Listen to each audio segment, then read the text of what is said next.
Eleanor Whitmore lifted the ring from her finger and set it on the silver tray without a single tremor in her hand. Across the crowded ballroom before 300 guests, the man she was to marry had just confessed. His heart belonged to another woman. She did not weep. She did not beg. She turned, raised her chin, and walked through the silence as though it could not touch her. In that one moment, she lost her future, her name, and her family's protection. If you believe a woman's worth is hers alone to keep, subscribe, stay with me to the very end, and tell me in the comments which city you're watching from so I can see how far Eleanor's story travels. The music stopped because Charles Beaumont raised his hand, and a man like Charles Beaumont did not raise his hand for nothing. Eleanor stood beside him at the head of the Whitmore ballroom, her gloved fingers resting where they were meant to rest, on the arm of the man her father had promised her to since she was 19. She was 22 now. She had learned in those 3 years to read the weather of a room the way her father read the weather over his tobacco fields, and the weather in that room had changed. "Friends," Charles said, and his voice carried the way it always carried, smooth and certain. "Neighbors, you have come a long way through the summer heat to share this evening with us." "Hear, hear," someone called from near the punch. Eleanor did not look at the man who'd called out. She was looking at Charles, at the small muscle that jumped along his jaw, at the way his eyes kept sliding past her toward the far side of the room. He had not met her gaze once since the dancing began. "My father always told me," Charles went on, "that a man must be honest before God and before his own conscience. And I find I cannot stand before all of you, before this fine family, and speak a vow I do not feel." A few uncertain laughs. They thought it was a speech. They thought it was charm. Eleanor knew it was not. "Charles," she said quietly, only for him, "what are you doing?" He did not lower his voice to answer her. He raised it. "I have tried," he said to the room, "to give my heart where my duty pointed. I have tried and I have failed, and I will not compound that failure by marrying a woman while another holds everything I am." The laughter died. All of it at once, like a candle pinched between two fingers. Eleanor felt the silence settle on her shoulders like a second gown. She felt 300 faces turn. She felt her father somewhere behind her go very still. "Charles," she said again, and this time her voice did not shake, though something inside her had begun to fall a long way down. "You will stop now." "I cannot, Eleanor." He had the decency at least to look at her then. His eyes were wet, and she despised him for it, for the way he made his own betrayal into something he suffered. "Vivian," he said. And across the room, Vivian Carter stepped forward into the light. She came slowly, as though she had not rehearsed it, one hand pressed to her breast, her lashes lowered just so. "Charles," she breathed. "Oh, Charles, you mustn't." "I must." He left Eleanor's side. He crossed the floor in front of every guest who had toasted them not an hour before, and he took Vivian Carter's hand and he kissed it. "I have loved her since before I ever knew your name, Eleanor. I am sorry. I am so deeply sorry." A woman near the windows gasped, a glass set down too hard on a tray. Somewhere a fan snapped shut, and Eleanor Whitmore stood alone at the head of her father's house and understood with a clarity that was almost merciful that the next thing she did would be the only thing these people remembered of her for the rest of her life. She could fall, she could weep, and they would pity her, and pity was a thing you could not wash off. She could rage. She could call him the coward he was, and they would whisper that the Whitmore girl had no temper for a lady. Or she could do the one thing no one in that room expected a discarded woman to do. She could leave them nothing to talk about but her own composure. Eleanor reached up.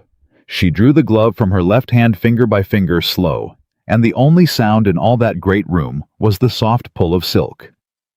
She slid the betrothal ring from her hand. She turned to the servant standing frozen at the edge of the floor with his silver tray of empty glasses, and she set the ring down upon it, as though she were returning a borrowed cup. "Thank you," she told the servant gently, "for your trouble this evening." Then she looked at Charles Beaumont one last time. "I wish you joy of her," Eleanor said. "I reckon you'll need it." and she walked out. She did not hurry.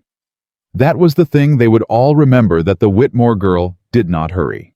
She crossed the length of the ballroom with her chin level and her ruined glove folded over one wrist, and the crowd parted for her the way water parts for a stone, and not one of them, not one in 300, had the courage to say a word to her, except one. He stood near the great doors at the far end, a tall man she did not know, broad through the shoulder, dressed plain and dark in a room of peacocks. He had not been dancing.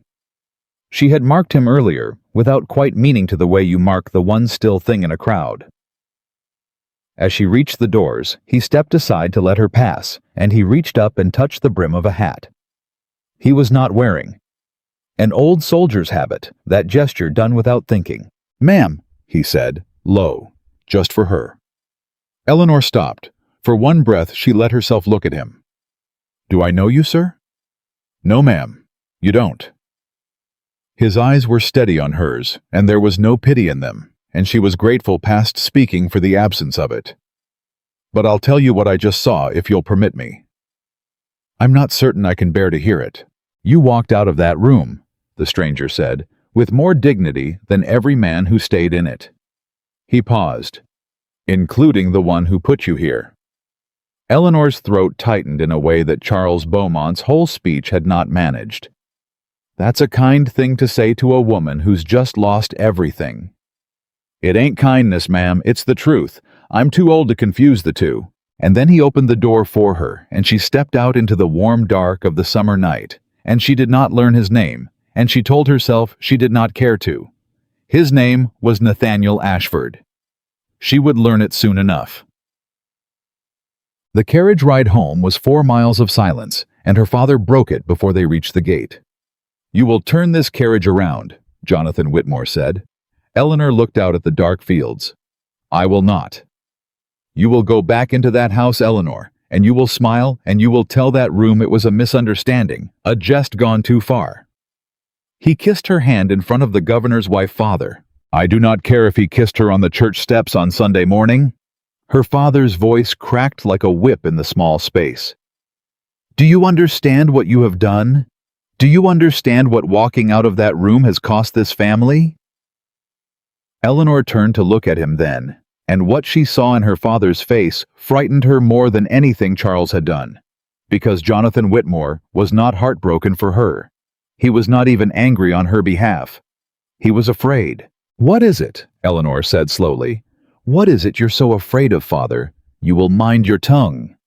You stood in that room and watched a man shame me before 300 people, and your very first thought was to send me back to him." She felt the falling thing inside her settle into something colder, harder. "Why?" "Because the engagement was not about your happiness," her father snapped. "It was never about your happiness. You are a grown woman, Eleanor, not a child to be coddled with talk of love." "What was it about?" He did not answer. "Father, what was it about?" Jonathan Whitmore looked out the window, and his jaw worked, and when he spoke again, his voice had gone quiet and bitter in a way she had never heard from him. "The Beaumonts hold paper on this estate," he said. "On the land, on the house, on every acre your grandfather cleared with his own 2 hands." He turned back to her. "Your marriage was the price of forgiving it. Charles knew that. His father knew it. And tonight that boy stood up and tore it to pieces because some Carter girl batted her eyes at him." Eleanor sat very still. "You sold me," she said. "I secured your future. You sold me to settle a debt, and you didn't even—" Her voice failed her just once, and she made it obey. "You didn't even think I deserved to know the price of myself. That is enough. How much, father? Eleanor, how much am I worth? I should like to know the figure.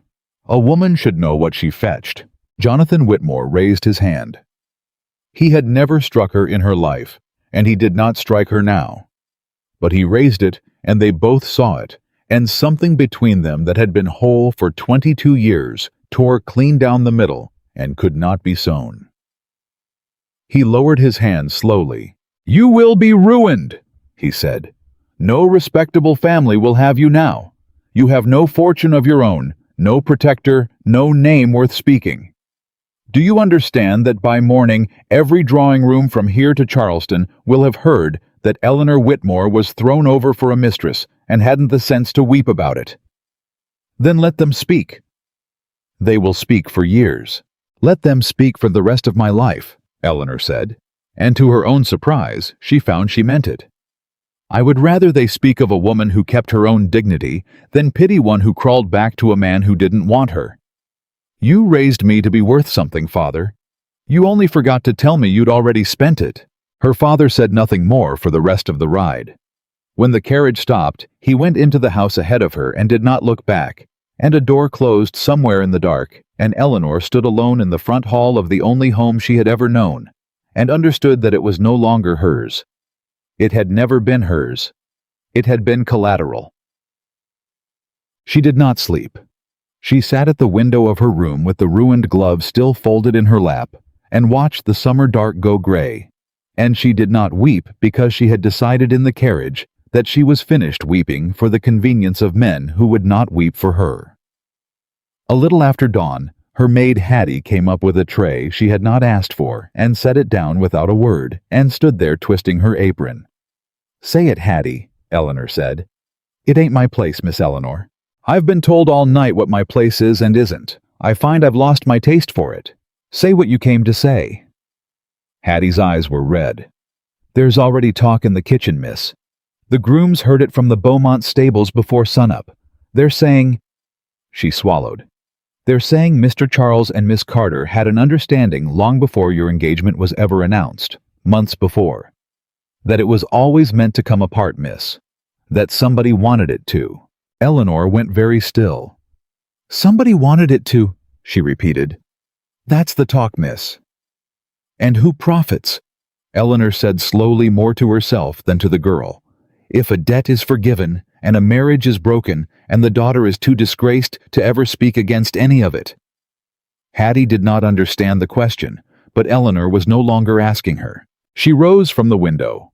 She crossed to the small writing desk in the corner, the one thing in this house that had truly belonged to her mother, and she sat down and drew out paper and trimmed her pen with steady hands.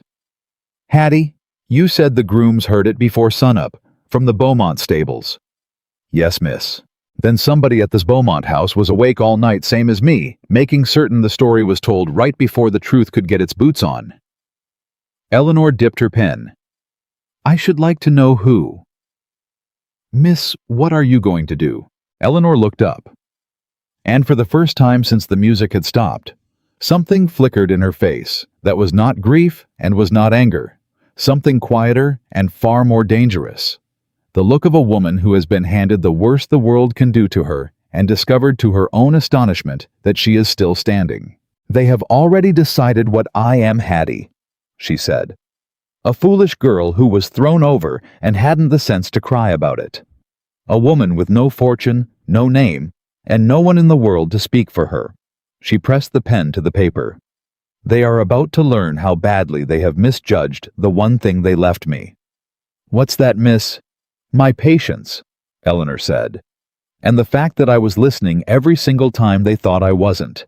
Outside, the first heat of the Virginia morning came down over the tobacco fields, and 4 miles away, a man named Nathaniel Ashford sat at his own breakfast table, turning over a column of figures he had memorized off a ledger. He was never meant to see figures that did not add the way the Beaumonts swore they added, and frowning at the place where they came up wrong. And Eleanor Whitmore, ruined, discarded, and entirely alone, began to write. The letter Eleanor wrote that morning was 3 sentences long, and she addressed it to no one she had ever met. She gave it to Hattie, sealed and unsigned. "There's a clerk at the courthouse in Richmond," she said. "A Mr. Pruitt. He worked for my grandfather 30 years ago before he went to the city. Mother used to send him a goose every Christmas until the day she died. He'll remember the name Whitmore. And if he don't miss, then I've lost a goose and a morning, and I'm no worse off than I was at midnight." Eleanor pressed the letter into the girl's hands. "Take it to the post yourself. Don't give it to a groom. Don't leave it on the hall table. Don't let my father see it. Can you do that?" Hattie looked at the unmarked seal a long moment. Then she tucked it into her apron and lifted her chin in a way that made Eleanor's chest ache, because it was the very gesture Eleanor herself had used in the ballroom not 12 hours past, and the girl had learned it watching her. "I can do that, miss." "Good girl." But Hattie did not leave. She stood twisting her hands, and at last she said, "Miss Eleanor, the whole county's going to know by supper. You sure you want to go poking at it? Some folks, when they fall, the kindest thing is to let 'em lie still a while." "I have been lying still for 22 years, Hattie." Eleanor turned back to the window in the brightening fields. "I find I have no more talent for it." By noon, the talent of the county was for something else entirely, and that was the savoring of a ruined woman. It came at her in pieces all that long afternoon, each one delivered with the particular tenderness of people who have decided to be sorry for you. The Pendletons sent a note canceling their invitation to the summer dinner, regretting that they would be from home the entire month, which was a thing that had never once been true of the Pendletons in July. The dressmaker in town returned the half-finished trousseau in a plain box with the bill paid in full, and a line at the bottom that said she did not expect Miss Whitmore would have further need of it. And Eleanor's own aunt, her mother's sister, the one woman in the world she might have hoped would come, sent her son instead. A boy of 16, who could not meet her eyes, and stammered that his mother sent her love and her prayers, and hoped Eleanor understood that she could not be seen calling at the house just now. "Of course," Eleanor told the boy. "Tell your mother I understand perfectly." She understood all right. She understood that her mother's own sister had weighed 22 years of family against one night's gossip, and found the family wanting. She did not weep over that one either, though it cost her something not to. What she did instead was go down to the kitchen, where the staff fell silent the moment she stepped through the door, all of them frozen in the act of pretending they had not been talking about her. "Sit down," Eleanor said. "All of you, please." No one sat. Cook clutched a wooden spoon to her chest like a shield. "I'll stand then." Eleanor folded her hands. "You've all heard what happened last night. I expect you heard most of it before I did. I came down to tell you that whatever my father has decided about my future, none of you are to suffer for it. If this house goes to the Beaumonts, and it may, I will see that each of you has a character written in my own hand, and a month's wages besides whatever it costs me. You served my mother. You will not be turned out into the road over a man's cowardice." The kitchen was very quiet. "Miss Eleanor," Cook said finally, and her chin was trembling, "we heard the masters selling the South Fields come fall, to pay down the Beaumont paper. That true?" Eleanor had not heard it. She kept her face still. "Where did you hear that Beaumont's land agent was through the kitchen yesterday morning before the party, talking to the master in the study with the door shut? Walls in this house ain't thick, miss." The day before the party, Eleanor turned that over. The land agent had come the morning before Charles stood up in the ballroom and broke everything to pieces, which meant the negotiation over the South Fields had begun while Eleanor was upstairs being laced into a gown for an engagement that someone somewhere already knew would never happen. "Thank you, Cook," Eleanor said very evenly. "That is a great help to me. It weren't meant as gossip, miss. I know it wasn't. It was meant as loyalty, and I won't forget it." She paused at the door. "If the land agent comes again, I should be grateful to know of it." Quietly. She went back up the stairs with the South Fields turning in her head like a key that did not quite fit the lock, and she had reached the landing when the knock came at the front door. Not the timid knock of a boy sent with apologies, but 3 slow, deliberate strikes that carried through the whole house. She heard the footman open it. She heard a man's voice, low and unhurried, and she knew it before she could put a name to it. Knew it in her spine, because it was the voice that had said ma'am to her in the doorway of a room where no one else had dared to speak. "I've come to see Miss Whitmore," Nathaniel Ashford said. "I'm afraid Miss Whitmore is not receiving, sir." "She'll receive me. Tell her it's about the man who put her where she's standing." Eleanor came down the stairs before the footman could climb them. Nathaniel stood in the front hall with his hat in his hands, and in the daylight he was less like a shadow and more like a man. Weathered grave somewhere past 30, with the kind of stillness that came to certain men only after they had seen enough to stop being startled by anything. He looked at her, and again there was no pity in it, and again she was glad. "Mr. Ashford," she said, "you have me at a disadvantage. I didn't learn your name last night, but you seem to have learned mine." "Half of Virginia knows your name this morning, ma'am. I'm sorry to say it." "Don't be. It's the truest thing anyone said to me all day." She came down the last step. "You told the footman you've come about Charles Beaumont. I've come about a column of numbers." He turned the hat slowly in his hands. "And I find they lead back to Charles Beaumont and his father, and a deal I think you ought to understand before another day goes by, because you're the one it's being made over, and you're the only one in it who doesn't seem to know the terms."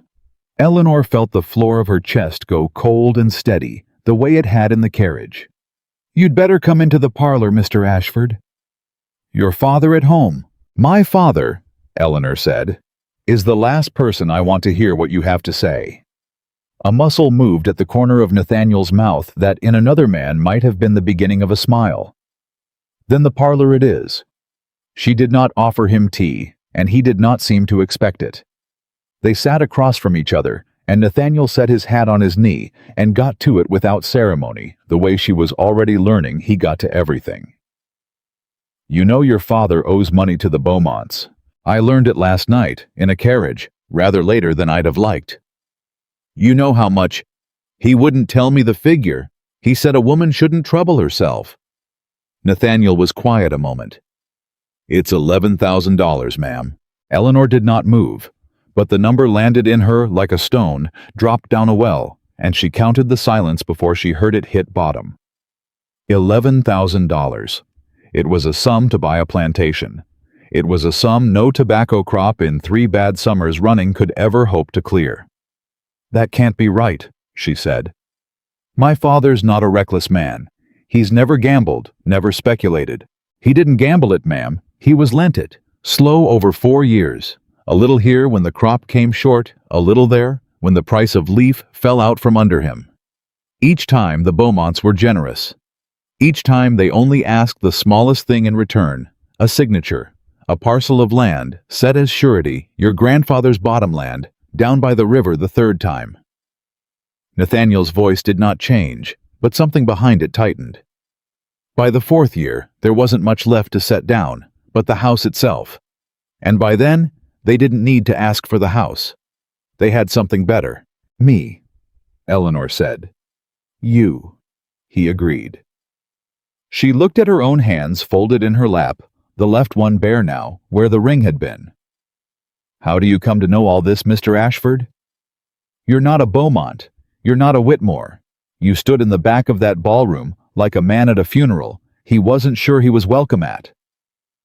For the first time something crossed his face that was harder to read. "I hold paper too," he said. "On the Beaumonts. Old Beaumont came to me 18 months ago wanting to borrow against his cotton, same as your father borrowed against his leaf. And I lent it, because that's what I do. I lend money to men who own land, and I take my interest, and I sleep fine at night, because I deal fair, and I don't lend a man more rope than he can climb back up. But 3 weeks ago, Beaumont's man brought me a ledger to look over to satisfy me the cotton would cover the note." He paused. "And the numbers didn't add. Money was coming in that didn't come from any field I could find. $11,000 of it, ma'am, listed as an asset, listed as good as collected, due to be made whole this very month. And next to it, in another man's hand, was written one word." "What word?" "Marriage." The parlor was so quiet, Eleanor could hear the clock in the hall and her own pulse beneath it. "They were counting my marriage as money already in their pocket," she said slowly. "Money they could borrow against. Money they'd already spent." "That's the size of it. Then why?" And here, for the first time in the conversation, Eleanor's composure cracked just at the seam, just enough for the bewilderment to show through. "If my marriage was worth $11,000 to them, why in God's name did Charles stand up last night and throw it away in front of 300 people? You don't burn down a house you're about to inherit, Mr. Ashford. It makes no sense. And Nathaniel Ashford looked at her steadily across the small space between them and said the thing that turned the whole night inside out. Unless, he said, burning it down was worth more than the house.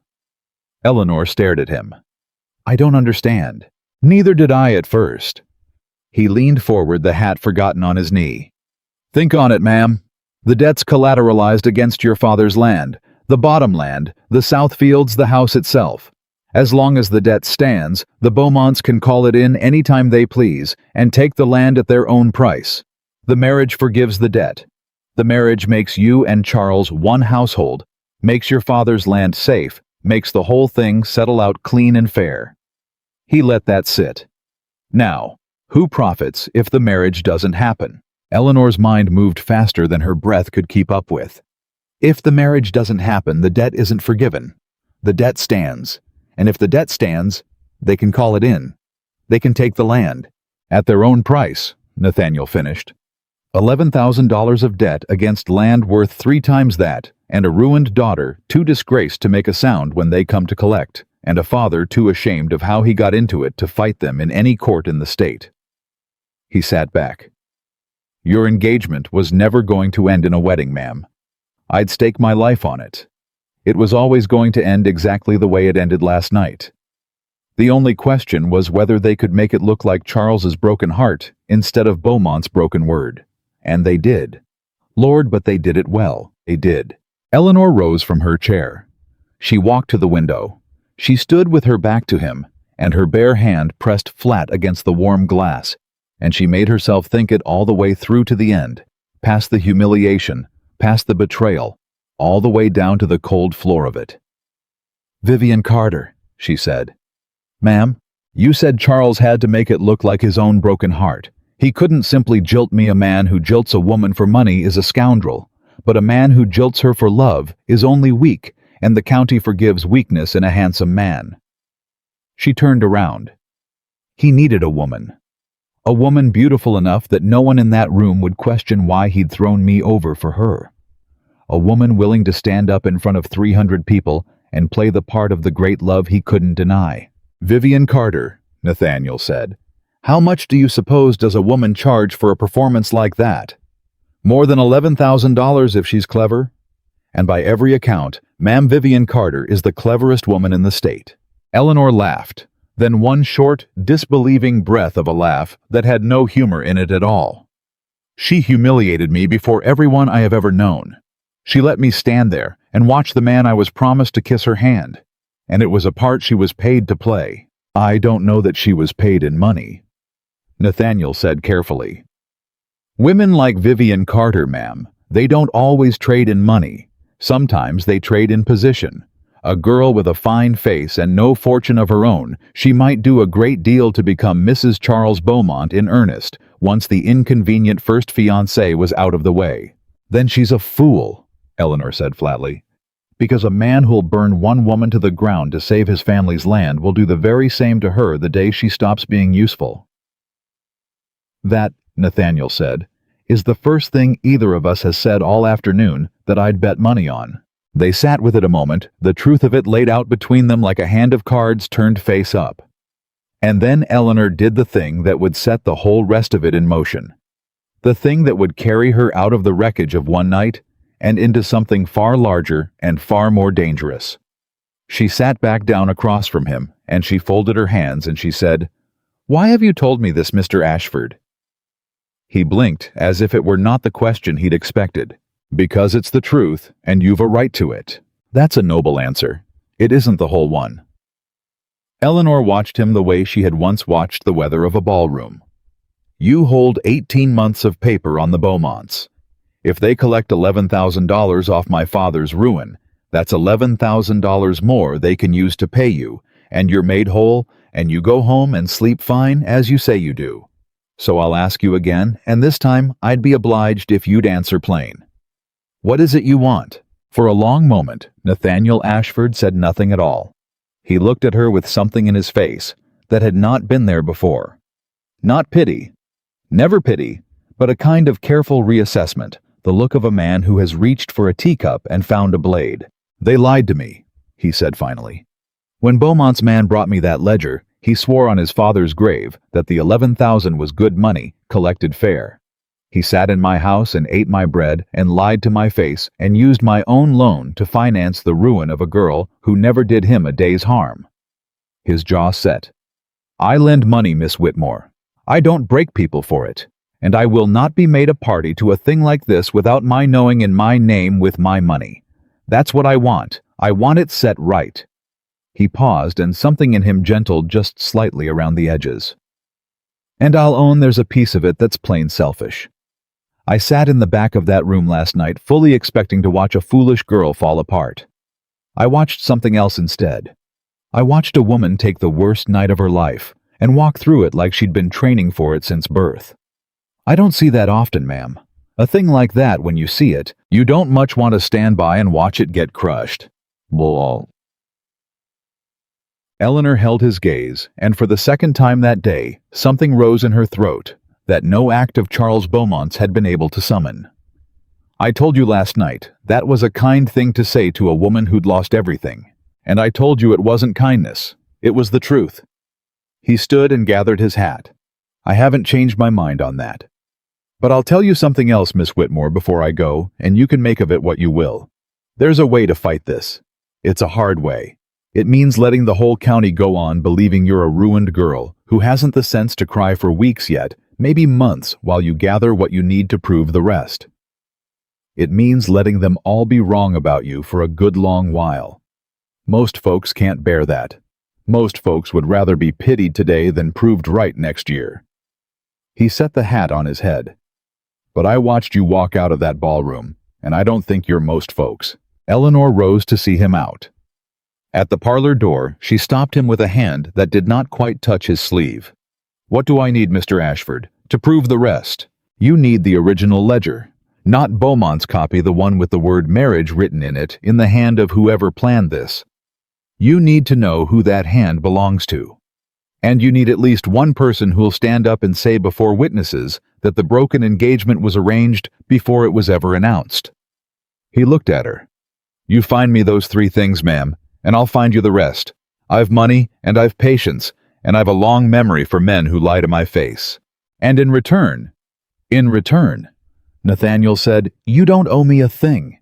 That's the part I expect you'll have the hardest time believing. But it's the truth, and I'm too old to confuse it with anything else. He tipped his hat, and he was gone, and Eleanor Whitmore stood in the doorway of her father's parlor, with 3 things to find and a county full of people who had already decided she was finished. She had never felt less finished in her life. The first of the 3 things came to her sooner than she had any right to expect, and it came wrapped in the worst grief she had felt since her mother died. It was Hattie who brought it 4 days later, white-faced, the morning after Eleanor's letter to the Richmond clerk would have arrived. Miss Eleanor, Mr. Pruitt's clerk wrote back already, came on the early post. She held out a thin letter. But miss, there's another thing. I went down to fetch it from the village myself, like you said, quiet. And while I was waiting at the post, I heard 2 of the Beaumont grooms talking, and they didn't know me for yours. Miss, they said old Mr. Beaumont's sending Mr. Charles north to Philadelphia, day after tomorrow. Says the air down here's gone bad for him. She swallowed. They're getting him out of the county, miss, before anybody starts asking the questions you're asking. Eleanor took the letter, but she did not open it yet. Day after tomorrow. Yes, miss. Then I have a day. She broke the seal on the clerk's letter and read it standing in the hall, and Hattie watched her face change, watched the careful stillness she'd worn for 4 days crack open around the eyes. Miss, what's it say? It says, Eleanor read slowly, that Mr. Pruitt remembers my mother fondly and is sorry for my trouble. And it says, her voice caught. It says that when my grandfather set up the estate, he did not leave it to my father at all. He left the bottom land, the river parcel, in trust. To his daughter, to my mother. And from my mother, by the terms of the trust, to her daughter. She looked up. To me, Hattie. The bottom land was never my father's to pledge against any debt. It was mine. It has been mine since the day my mother died. Hattie's mouth fell open. Then the Beaumonts, when they took it as surety, they took land that didn't belong to the man who pledged it. Eleanor's hands had begun to shake, and she let them, because for once, the shaking was not grief or fear, but something hot and rising and clean. My father pledged my inheritance to cover his own debt without my knowing, without my mother's trust ever being read out to me, and the Beaumonts took it, and now they mean to collect on it. She folded the letter against her breast.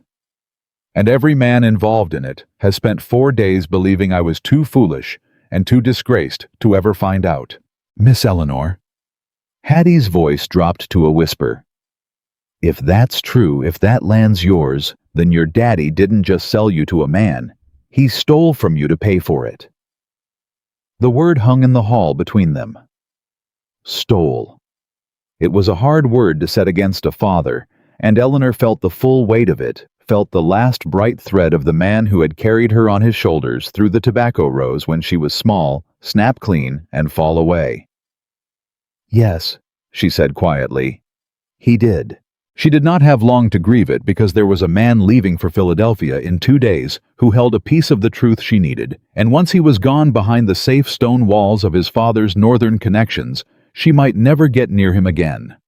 And so Eleanor Whitmore did a thing that would have been unthinkable to the girl she had been a week ago, the girl who waited to be chosen. She went to find Charles Beaumont herself. She did not go to the front of the house. She knew better than that now. She sent Hattie ahead with a careful word to a Beaumont kitchen maid who'd grown up 2 farms over and owed Hattie a kindness, and the word came back that Mr. Charles rode out alone every evening at dusk along the river road to be away from his father's questions, and that if a body wanted to come upon him without the whole house knowing the river road at dusk was where a body would do it. So that is where Eleanor went alone on horseback the evening before he was meant to leave with her mother's letter folded inside her glove. She found him where the road bent away from the water. He saw her and reined in hard, and the color went out of his face all at once. Eleanor, my God, you can't be here. If my father— Your father isn't here, Charles. It's only us. The way it used to be before you found you couldn't bear me. She brought her horse up beside his calm, unhurried. I'm not here to make a scene. I made enough of one for both of us, didn't I? Walking out of that room without crying? You all thought I'd cry. I never wanted— He stopped. He looked for a moment like the boy she'd known at 19, the one who hadn't yet learned how much easier it was to be weak. I never wanted it to be that way, Eleanor. You have to believe that. I believe you didn't want to do it, Eleanor said. That's not the same as believing you didn't do it. You stood up in front of 300 people, Charles. You kissed her hand. Vivian.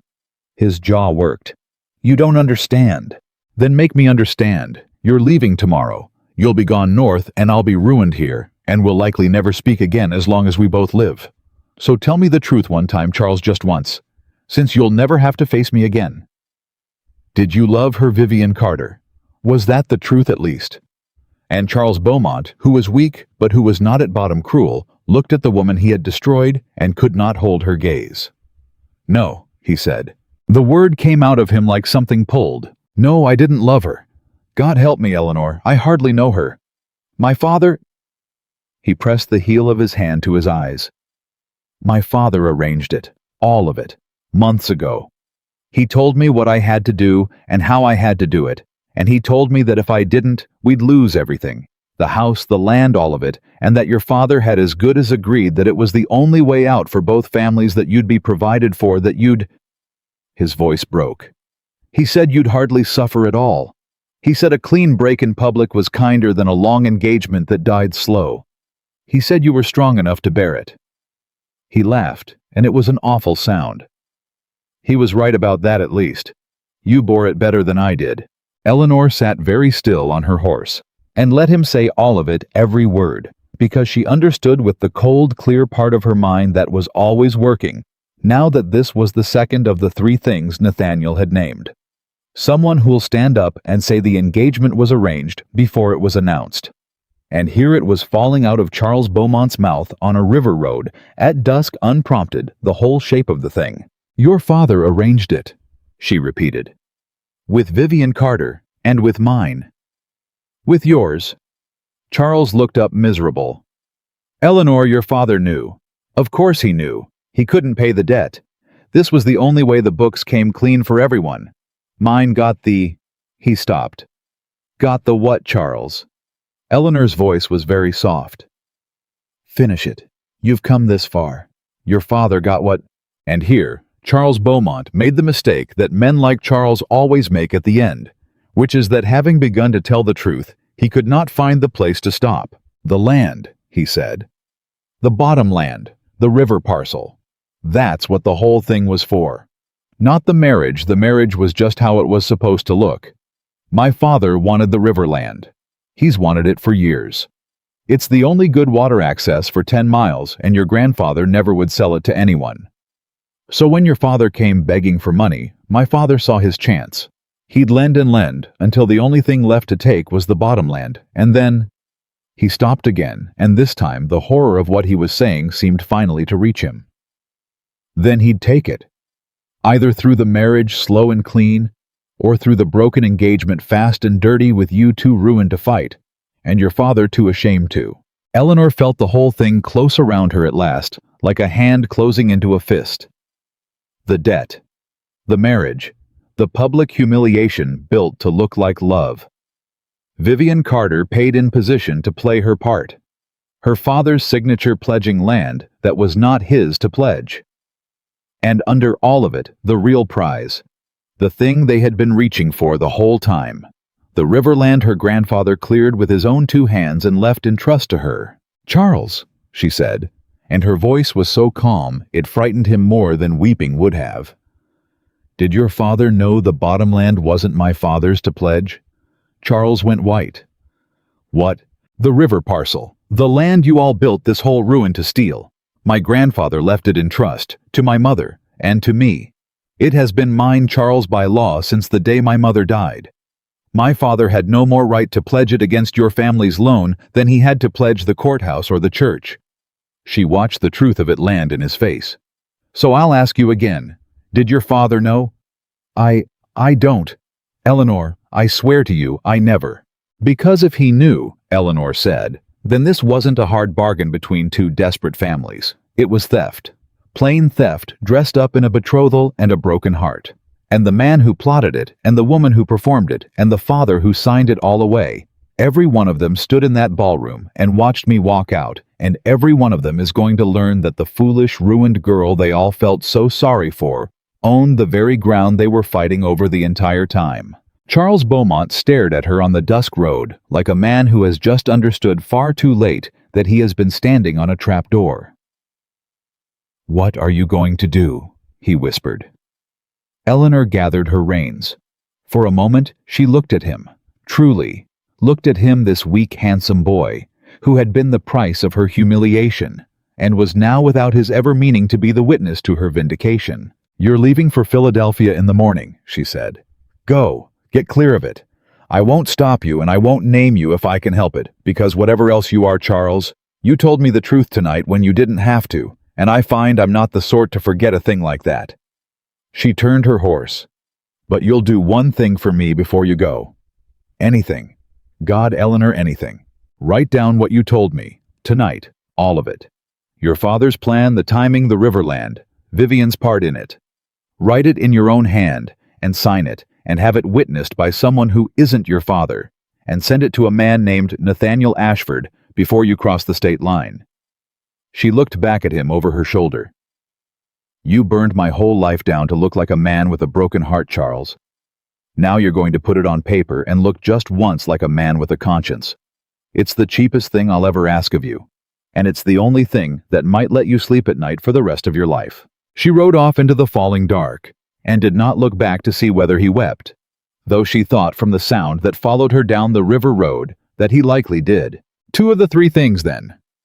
The trust, which made the land hers in law, and Charles's confession, which named the plan and the men behind it. There remained only the last and the hardest.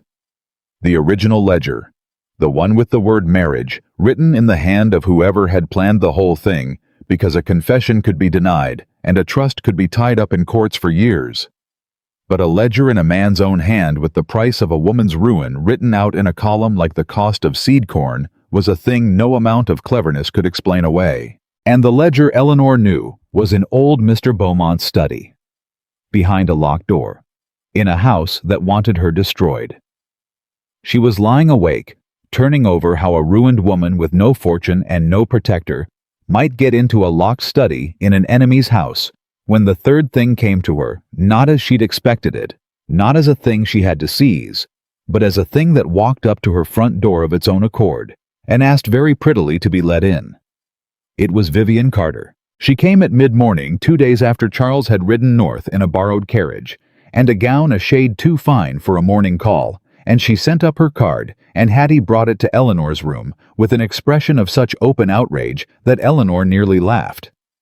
"Miss Eleanor, you don't have to see her. You say the word, and I'll tell her you're from home. I'll tell her you're sick. I'll tell her you've gone to the moon." "No." Eleanor was already rising, already smoothing her skirts, already feeling that cold, steady floor settle back beneath her. "No, Hattie. I will see her. Show her into the parlor. And Hattie—" She caught the girl's arm. "Bring the tea yourself. Stay near the door.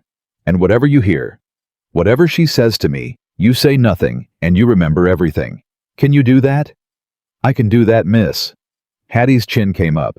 "I've been doing that my whole life."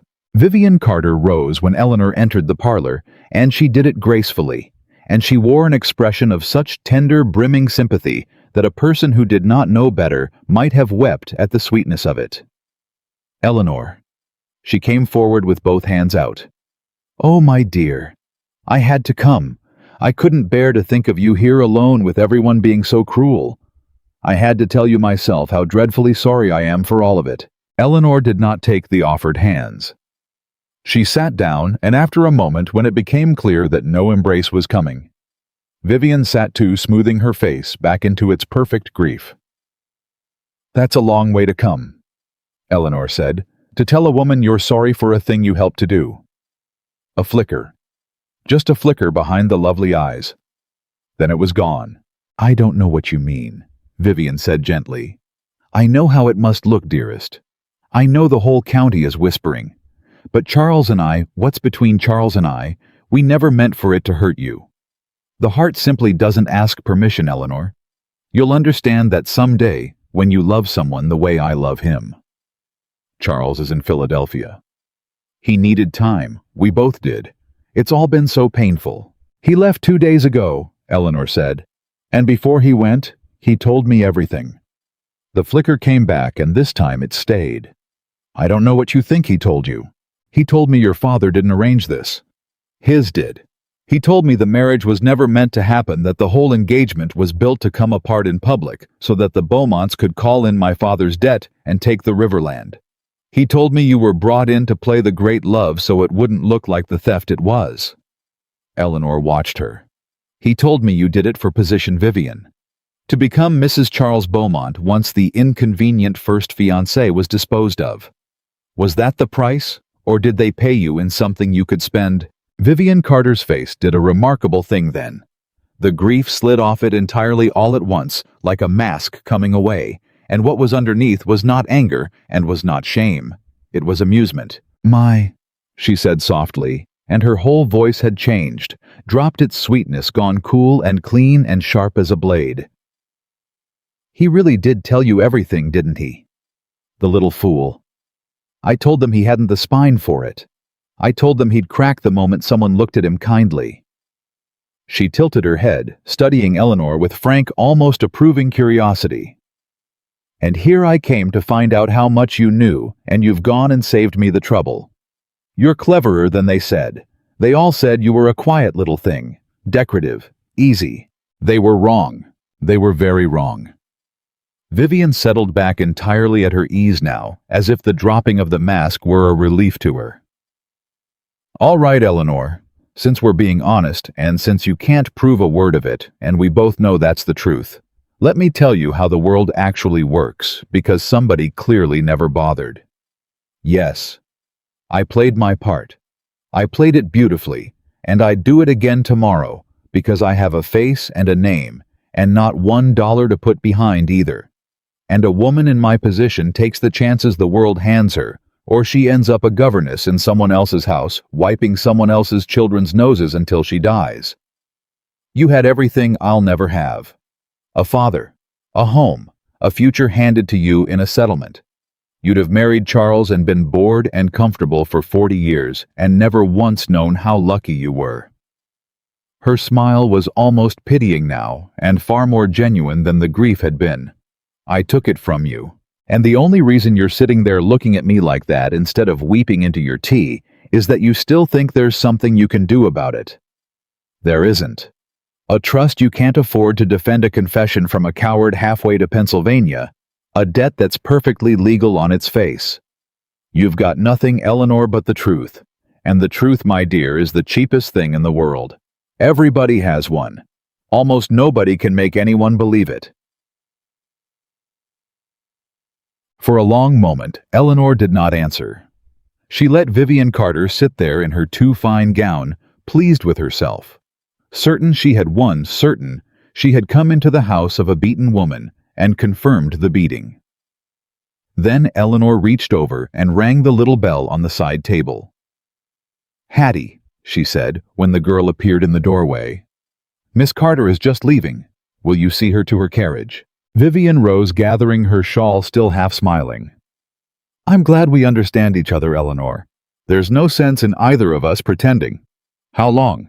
Eleanor said. "Have you been standing in that doorway, Hattie?" Hattie did not even hesitate. "Since you rang for the tea, Miss Eleanor, the whole while." "And did you hear what Miss Carter said about playing her part and doing it again tomorrow and being brought in to make a theft look like love?" "Every word, miss." Hattie looked Vivian Carter dead in the eye, this poor girl in a plain apron, and she did not look away. "Every single word." The smile fell off Vivian's face for the second and last time. "A servant's word," she said, but there was a thread of something new in her voice now. Something Eleanor had been waiting 4 days to hear. "A servant's word against mine. You think anyone will take the word of a kitchen girl over? They might not." Eleanor agreed. "Over yours. But Hattie isn't the only one who heard you, Vivian." She rose and walked to the parlor's far door, the one that led to the small back sitting room, and she opened it. "I find I learned a great deal from the way this whole thing was done to me. I learned that the trick of it is never to be the only witness. You taught me that yourself, the night you made certain 300 people watch Charles kiss your hand." Nathaniel Ashford stepped out of the back sitting room with his hat in his hand and his face like stone. "Miss Carter," he said, "I believe I heard you say you'd do it again tomorrow." Vivian Carter stood frozen between the servant in the doorway and the moneylender by the wall, and for the first time since she had stepped forward into the light of the Whitmore ballroom, she had no idea at all what part to play. "You," she said. "Me." Nathaniel turned the hat slowly in his hands. "I hold the paper on the Beaumonts, ma'am. 18 months of it, and I came here this morning at Miss Whitmore's invitation to hear with my own ears whether what her young man wrote me from the road was true. It seems it was. Every word like the girl says." He looked at Eleanor, and something passed between them that had no name yet, but would have one before the summer was out. "I'd say that's the matter settled, Miss Whitmore. You found me your 3 things faster than any man I ever did business with. 2 of the 3, Mr. Ashford." Eleanor turned back to Vivian Carter, and her voice was very calm and very clear, and it carried all the cold, steady weight of a woman who has stopped entirely being afraid. "There's still the ledger, the original, the one with the price of my ruin written out in a man's own hand." She came a step closer to the woman who had destroyed her. "And you're going to tell me, Vivian, exactly where in old Mr. Beaumont's study he keeps it. Because the way I reckon it, you can be the woman who helped me set this right, or you can be the only one left holding it when the truth comes out, and the men all run for cover, the way men always do. Charles has run already. The Beaumonts will run the moment they see which way the wind's blowing. And you'll be standing there alone, my dear, the woman who did the deed in front of 300 witnesses with no fortune and no name, and no one in the world to speak for you." She let that sit exactly the way Nathaniel had taught her to let things sit. "You told me the truth is the cheapest thing in the world," Eleanor said. "You're about to find out what it costs." And Vivian Carter, who had a fine face and a fine name, and not $1 to put behind, either looked from the servant to the moneylender to the woman she had wronged, and understood at last that she had walked of her own free will and her own great cleverness straight into the one room in Virginia where her performance was worth nothing at all. Vivian Carter did not break that morning. Eleanor had not expected her to. A woman who could stand before 300 people and weep on cue did not surrender to one servant and one moneylender in a parlor, however neatly the trap had closed. "You think you've caught something," Vivian said, gathering her composure the way another woman might gather a dropped fan smoothly as if it had never slipped. "A servant who'll say whatever her mistress feeds her, a lender protecting his own money. That's not proof, Eleanor. That's two people who want a thing to be true." She drew her shawl up over her shoulders. "Good morning to you, Mr. Ashford. I'll see myself out." "Sit down," Eleanor said. "I beg your pardon. I said sit down, Vivian. You came here this morning to learn how much I knew, and you've learned it, and now you're frightened and a frightened person runs for the door. But you're going to sit down because I haven't told you yet the one thing that ought to frighten you most." Something in Eleanor's voice did what no threat had done. Vivian sat. "You came here," Eleanor went on, "because you were sent. Not by Charles. Charles is halfway to Pennsylvania and useless to anyone, by old Mr. Beaumont. He wanted to know whether the quiet little Whitmore girl had started asking questions. He sent you because you're clever and because nobody would think twice about a rival paying a call of sympathy." She tilted her head. "But here's the thing, he didn't reckon on Vivian, and it's the thing you didn't reckon on either. If he sent you to find out what I know, then he doesn't know yet himself. Which means there's still time. Which means the ledger is still sitting in his study, where he keeps it because he hasn't yet had cause to burn it." Eleanor leaned forward. "You've just told me he's still comfortable, still sure of himself, still careless. And careless men leave their account books exactly where they always leave them." The color moved in Vivian's face. She had given it away. The calling itself had given it away, and she knew it. "Even if that were so," she said slowly, "you'll never get near it. He keeps the study locked. He keeps the key on his own person. And he is not, I assure you, in the habit of inviting ruined women into his house to browse his private papers." "No," Eleanor agreed. "He's not. But he is in the habit of inviting them to dinner when there's something he wants from them." Nathaniel looked up sharply. "Miss Whitmore, hear me out." Eleanor did not take her eyes off Vivian. "Mr. Beaumont wants the Riverland. He's wanted it for years, and his whole scheme was built to take it cheap. But the scheme's gone sideways. Now hasn't it? Vivian Charles fled instead of staying to brazen it out.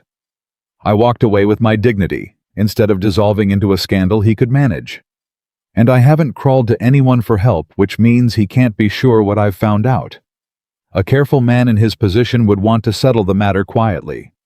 Pay me off, maybe. Frighten me off. Or—" She paused. "Buy the land outright fast before the law could be brought into it with a fair-looking offer I'd be a fool to refuse. He'd want a meeting, a private one, across a table, in his own house where he feels safe." "And you mean to give him that meeting?" Nathaniel said. "I mean to make him beg me for it." Eleanor finally turned to him. "Mr. Ashford, you hold his paper. Tomorrow, you're going to call on old Mr. Beaumont and tell him you've grown nervous about your loan.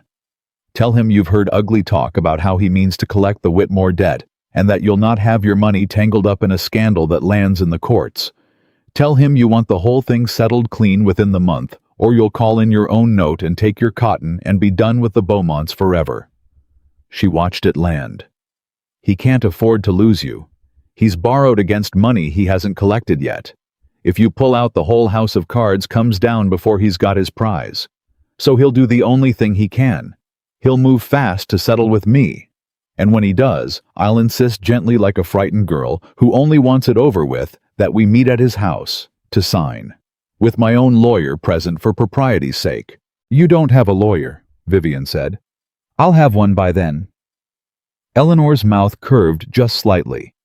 "And while old Mr. Beaumont and his men are busy at the front of the house congratulating themselves on stealing my land for the second time, my lawyer is going to need somewhere quiet to review the papers. Somewhere private. A study, perhaps." The room went very still. "You're mad," Vivian breathed. But there was no scorn in it now. There was something closer to wonder. "I'm thorough," Eleanor said. "You taught me that too, Vivian.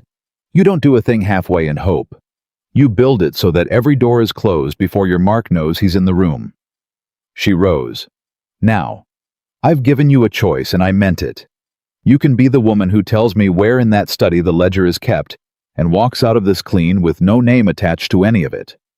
Or you can be the woman who said nothing and gambled that old Mr. Beaumont would protect her when it all came apart." She came around the table. "You know him better than I do, Vivian. When the law comes asking who arranged the public ruin of an innocent woman, is he the kind of man who falls on his sword to shield the girl who did his dirty work? Or is he the kind who points one finger at her and says, it was all her idea, her jealousy, her scheme to catch his son, and lets her hang for it alone?" Vivian Carter said nothing for a long moment. And in that silence, Eleanor watched a thing she would remember the rest of her life, watched a clever, beautiful, friendless woman do the arithmetic of her own survival and arrive with the cold precision of someone who had been doing it her whole life at the only answer that kept her breathing. "The bottom drawer of his writing desk," Vivian said quietly. "It locks, but the lock is old and the key's the same as the one for the wine cabinet in the dining room because he's too cheap to have a second one cut. The ledger's bound in green leather. There are two. The real accounts are in the green one. The green one has the marriage written in it in his own hand. I saw it the night they brought me into the plan. He wrote my name in it too. Carter performance position pledged." Her jaw tightened. "He wrote me down like a line of seed corn, same as he wrote you. I've hated him for it every day since." "Then we want the same thing," Eleanor said. "We do not want the same thing." Vivian stood drawing herself up, and the old sharpness came back into her, but there was a new thread under it, something almost like grief. "You want justice, Eleanor. You can afford to want it. I want to not starve. Those are not the same thing, and they never will be." "But—" She looked at the ledger drawer of her own mind, at the green leather, at her name written down like a commodity. "For once they point the same direction. So I'll tell you where the book is, and I'll tell you something else for nothing, because I owe him nothing, and you, oddly enough, are the only person who's spoken to me like a human being in a month." She paused at the door. "He keeps a man, a clerk named Seal Silas Doyle. Doyle's the one who actually keeps the books who wrote the figures Mr. Ashford was shown. If you take the green ledger and Beaumont denies it's his hand, Doyle can swear it is. But Doyle's loyal and Doyle's frightened, and Doyle has a sick wife and 3 children and takes Beaumont's wages to feed them." She looked at Eleanor steadily. "You won't move Doyle with the truth. The truth doesn't feed children. If you want Doyle, you'll have to offer him something the truth can't. Think on that before you congratulate yourself on being thorough." And then Vivian Carter was gone out the door and into her borrowed carriage, and Eleanor stood in the parlor with the shape of the whole campaign laid out before her at last, and one new problem dropped into the middle of it like a stone into still water. A frightened clerk with a sick wife. A loyalty bought with bread. "She's right," Nathaniel said low, watching the carriage go. "Doyle's the keystone of the whole thing. A ledger's just paper unless someone'll swear to whose hand wrote it, and a man with hungry children won't risk his place for your justice, ma'am. Not unless he's got a better reason than justice." "Then we'll find him one." Eleanor turned from the window. "How much does Beaumont pay him?" $400 a year, if that. Clerk's wages." "And what would it cost," Eleanor said slowly, "to make him an offer he couldn't get from a man like Beaumont? Not money, he can get money anywhere, and Beaumont's money comes with safety, and ours comes with risk. Something Beaumont can't give him." She thought of the sick wife, the 3 children, the careful arithmetic of a man one bad season from the poorhouse. Security, a place, not wages that vanish the day his master's displeased, a thing that's his that no one can take. "You're talking about the Riverland. I'm talking about 10 acres of it." Eleanor met his eyes. "The bottomland's mine, Mr. Ashford. Mine free and clear the moment I can prove it. When this is done, I'll have more good water access land than one woman can farm, and a man like Silas Doyle, a careful man, a man who keeps honest books, even for a dishonest master, is exactly the kind of man I'll want managing it." 10 acres of his own, and an honest place and wages that don't depend on whether his employers slept well. That's what I'll offer him. Not to lie.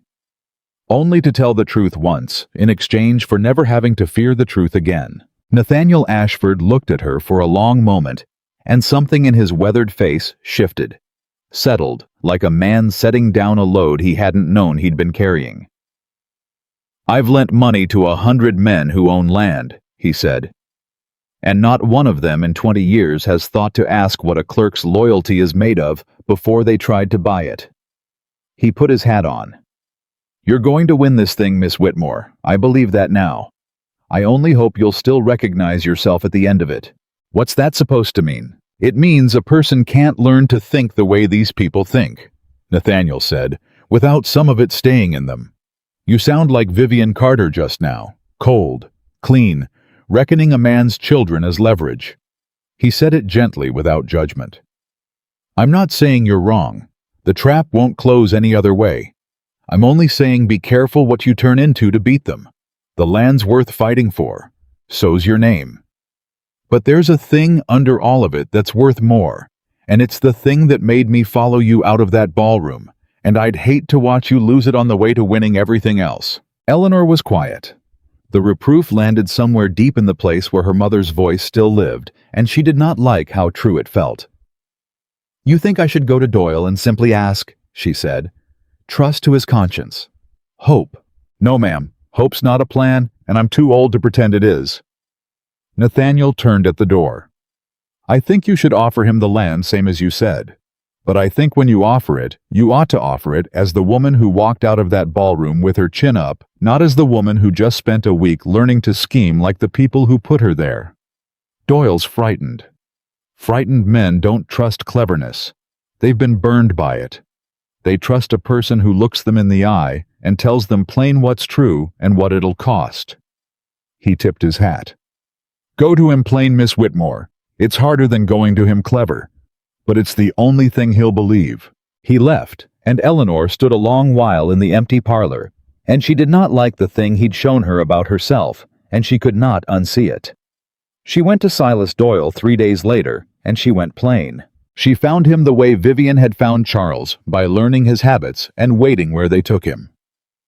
Doyle walked into town every Wednesday to fetch medicine for his wife from the apothecary, and Eleanor was sitting on the bench outside the apothecary's door when he came out, a small, gray, careful man, with ink on his fingers, and worry worn into him like a groove in a step. "Mr. Doyle?" He startled badly. He knew her. Of course, he knew her. The whole county knew her face now, and his eyes went to the street left and right, looking for who might be watching the ruined Whitmore girl speak to old Beaumont's clerk. "Miss Whitmore, I can't. I'm sorry for your trouble, miss, but I can't be seen.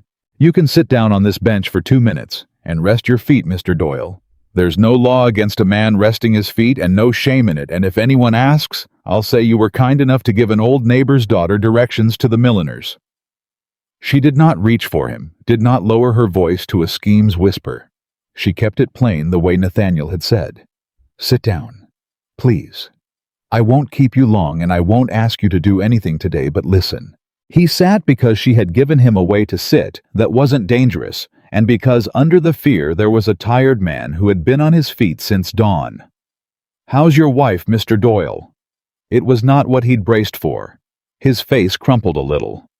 "Poorly, miss. The damp gets in her chest. The doctor says she wants drier air, higher ground, but—" He stopped himself. A man like Doyle did not finish a sentence that ended in money he didn't have. "Higher ground," Eleanor repeated. "Away from the river damp." "It's no matter. We make do. Mr. Doyle, I'm going to tell you something true, and then I'm going to make you an offer, and then I'm going to walk away and leave you to think on it as long as you need, with no man standing over you to hurry your answer. Will you let me do that?" He looked at her, this small, frightened, careful man, and something in the plainness of it, no threats, no cleverness, no hand on his arm, let him nod. "You keep Mr. Beaumont's books," Eleanor said.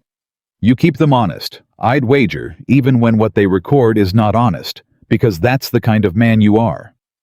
You write down what's true, even when the truth's a crime, because a clerk who falsifies his own ledgers has nothing left to stand on." She held his gaze. "There's a green ledger in the bottom drawer of his writing desk. It records a debt my father owes. And next to that debt, in Mr. Beaumont's own hand, there's a plan to break my engagement in public, to ruin me past the point of fighting back, and to take a piece of land that by law was never my father's to give. Land my grandfather left in trust to my mother and to me." She watched the recognition move through him, watched him not deny it, which was its own kind of confession. "You know the ledger, I mean." Doyle said nothing. His hands had gone white around the apothecary's parcel.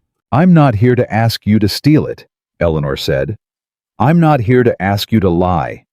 I'm here to tell you that someday soon, a lawyer is going to look at that ledger, and Mr. Beaumont is going to swear the hand that wrote it isn't his. And on that day, there will be exactly one man in Virginia who can say under oath whose hand truly wrote it. You." She let it sit. "And I know what that costs a man with a sick wife and 3 children and $400 a year that vanish the day his master decides he's troublesome. I know that the truth doesn't feed children, Mr. Doyle. A woman told me that this week, and she was right, and I'd be a liar to pretend otherwise." "Then you understand," Doyle whispered, "why I can't." "I understand exactly why you can't, which is why I'm not asking you to do it for the truth." Eleanor leaned forward, and now finally she made the offer plain and whole and laid out in the open between them. "The land's mine, Mr. Doyle. The moment this is settled, I'll have more good high-ground land, dry land away from the river damp than one woman can work alone. And I'll need a man to manage it, an honest man, a careful man who keeps true books even when no one's watching. I can think of exactly one." She held his eyes. 10 acres of your own, deeded to you in your name, where no man can ever turn you out of it, not Beaumont, not me, not anyone. An honest place and honest wages that don't depend on your master's temper. High ground, Mr. Doyle. Dry air. For your wife." She paused. "All I ask in return is that when the day comes, you tell the truth one time about a thing you already know to be true. That's all. Not a lie, not a theft. The truth once, in exchange for never having to be afraid of it again." Silas Doyle sat on the bench with the medicine for his dying-by-inches wife clutched in his inky hands, and he did not answer, and his eyes filled, and Eleanor saw the war in him, the loyalty Beaumont had bought with bread against the thing she was offering, which was the one thing Beaumont in 20 years had never thought to give him a future that didn't depend on a powerful man's goodwill. "Why?" Doyle finally managed. "Why would you give a stranger 10 acres of land you fought this hard to keep?" "Because someone has to break the way it's always done," Eleanor said simply. "All my life, Mr. Doyle, men have bought people. My father sold me to clear a debt. Beaumont bought Vivian Carter with a promise of position. He bought you with wages a man can't afford to lose. Everyone's owned by someone, and the someone always holds the bread." She stood. "I'd rather give a man land than rent his fear. That's the whole of it. You don't have to believe it today. You don't have to answer today. I'll send word when the time comes, and you'll decide then free with no one standing over you." She looked down at him gently. "Go home to your wife, Mr. Doyle. Tell her there might be higher ground coming. And if you decide you can't, if the fear's too much, and I'll not blame you if it is, then you tell me no, and I'll never trouble you again, and I'll find another way. But I wanted you to know there was a door. Most men in your place never even get shown the door." She walked away and did not look back, and she did not know as she walked whether she had won him or lost him. And that not knowing, that willingness to make the offer plain and leave the man free, was the first thing she had done in 2 weeks that felt like the woman who had walked out of the ballroom and not the woman who had learned to think like the people who put her there. She found out 3 days later, old Mr. Beaumont, exactly as Eleanor had predicted, moved fast. Nathaniel's visit had done its work. The threat of the moneylender pulling out had frightened the old man badly. And within the week, a letter came to the Whitmore house, addressed to Jonathan Whitmore, but truly meant for Eleanor, proposing that the families, settle the unfortunate matter between them amicably and privately to spare all parties further distress, with an offer to purchase the river bottom land at a price that was on its face almost generous. Almost. It was perhaps a third of what the land was worth. Eleanor's father came to her room with the letter in his hand, and for the first time in 2 weeks he did not order. He asked. "Beaumont's made an offer for the bottom land," Jonathan Whitmore said. He looked older than he had at the engagement grayer, as if the scheme's unraveling had aged him a year a day. "He says it clears the whole debt and leaves a little besides. He says—" He stopped. "Eleanor, I know what I did. I know there's no forgiving it. But this offer, if we take it, the debt's gone, the house is safe, you'd have a little money of your own. It's the best end any of us is likely to get. His voice cracked. "I'm asking you, not telling you. For once in my life, I'm asking. Will you sign it?" And Eleanor looked at her father, this proud, broken gray man who had sold her and stolen from her, and now stood in her doorway asking finally instead of commanding, and she felt the old love and the new grief and the cold, clear knowledge all at once. "No, father," she said. "I won't sign it, but I'll tell you what I will do." She rose. "I'll meet him. I'll let him think I'm going to sign it. I'll let him believe he's won one more time, because a man like Beaumont can't help himself. He'll want to gloat. He'll want me across his own table in his own house signing away my mother's land while he watches. And while he's watching me, father, I am going to take back everything he stole and everything you let him take. And I am going to do it in a way that not one court in Virginia will be able to undo." She looked at him steadily. "And you're going to help me. Because the one thing that might buy back a sliver of what you owe me is to stand in that room when the truth comes out and say in front of witnesses that you knew the land was mine when you pledged it, that you wronged me, that every word I say is true." Jonathan Whitmore went very still. "That's a confession to a crime, Eleanor. I could be ruined. I could be charged." "Yes," Eleanor said. "You could. Welcome to it, father. It's where you put me 2 weeks ago, and I've found I'm still standing, and I expect you will be too." She softened just slightly, because he was still her father, and the love did not die just because the trust had. "Or you can refuse and stay safe, and we'll both know exactly what your apology was worth. The choice is yours. For once, the choice is entirely yours. It's a strange thing, isn't it, being handed the worst version of your own situation and asked to choose? I had it handed to me in a ballroom. Now I'm handing it to you." She turned back to her window.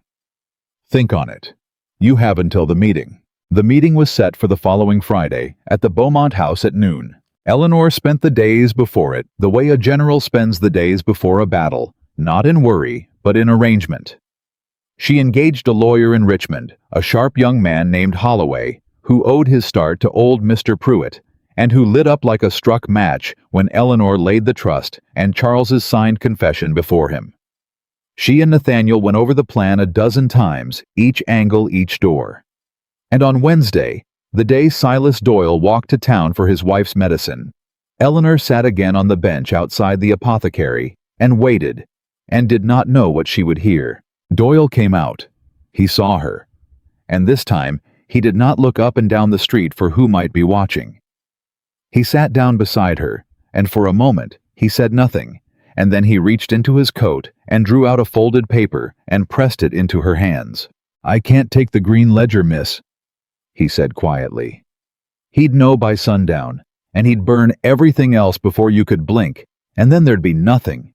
But I can do this. He nodded at the paper. "It's a copy, in my own hand, made over 3 nights when he was at his cups. Every entry off the green ledger that touches your debt and your land, and Miss Carter's what he called her arrangement. Every word copied true with the dates. And I've written at the bottom, and signed it, that it's a faithful copy of Mr. Beaumont's own book kept in the bottom drawer of his writing desk, and that I am the man who can swear to his hand because I have kept his accounts 11 years. His own hands were shaking. It won't stop him saying the copy's a forgery. But the day a lawyer puts the green ledger and my copy side by side, and they match line for line dates and all, No court in the world will believe a clerk could forge his master's private book that he'd never seen. He looked at her gray and frightened, and somehow underneath it, steadier than she had ever seen him. You said you'd rather give a man land than rent his fear. I've been rented my whole life, miss. I decided I'd like to find out what the other thing feels like. Eleanor's throat closed. She had gone to him plain, the way Nathaniel said, expecting at best a frightened maybe, and he had spent 3 secret nights by candlelight building her the keystone of the whole thing. Not because she'd been clever, but because she'd offered him a door and left him free to walk through it. "Mr. Doyle," she said, and her voice was not entirely steady. "The land is yours. 10 acres high ground, dry air the moment this is done. Whatever else comes of it, win or lose. That's a promise, and you'll have it in writing within the week, witnessed, so that it doesn't depend on my goodwill any more than it depends on Beaumont's. Whatever happens Friday, you and your wife have higher ground. You've earned it 10 times over." "It ain't earned yet, miss. Not till Friday's done." "It's earned," Eleanor said firmly. "A man's word that costs him everything to give is earned the moment he gives it. The rest is just paperwork." Doyle almost smiled. He had not, she thought, smiled in a very long time. Friday came. They met in old Mr. Beaumont's dining room because the study, the room with the green ledger, was kept locked, and Beaumont was not fool enough to conduct business in the room that held his secrets. Eleanor came with her father, silent and gray, beside her, and with the lawyer, Holloway, carrying a leather case of papers, and Nathaniel Ashford came separately on the pretext of his own loan, so that no one would think the moneylender and the ruined girl had any cause to be allied. Old Mr. Beaumont received them like a man who had already won. He was expansive, generous, full of regret for the unfortunate business with his son, full of assurances that the offer he made was the kindest end for everyone. He had the deed of sale drawn up and waiting. He had pen and ink set out. He sat at the head of his own table in his own house, and he looked at Eleanor Whitmore the way a man looks at a thing he is about to fold up and put in his pocket. "I'm glad you've seen sense, Miss Whitmore," he said. "There's no profit in dragging out a sad affair. We sign the debts forgiven, your family keeps the house, and we all put this summer behind us. Shall we?" "In a moment, Mr. Beaumont." Eleanor sat very straight, her hands folded, calm as still water. "My lawyer would like to review the deed first. It's only proper. He'll need somewhere quiet to read it without our chatter distracting him." "Your study, perhaps." A flicker, the smallest flicker, crossed old Beaumont's face. "The study's not in order. Use the morning room." "The morning room's fine," Holloway said smoothly, gathering his case. "Wherever's convenient." And he rose, and a servant moved to show him out. And that was the moment, the hinge of the whole thing, because Holloway going to the morning room meant the study stayed locked, and the green ledger stayed safe, and the entire plan turned on, getting that drawer open, with the one key that also opened the wine cabinet in the very room where they all sat. Eleanor looked at her father. It was the moment. Everything depended on whether Jonathan Whitmore had chosen, in the long quiet days since she'd handed him his own worst situation, to be the man who'd sold her, or something better. Her father stood up. "Beaumont," Jonathan Whitmore said, and his voice shook, and then it didn't. "Before any deed is signed in this house, there's a thing I have to say. A thing I should have said 2 weeks ago in a ballroom when my daughter walked out of it alone, and not one soul, including her own father, had the courage to follow her." The room went silent. "What in God's name are you?" Beaumont began. "I knew the bottom land wasn't mine to pledge."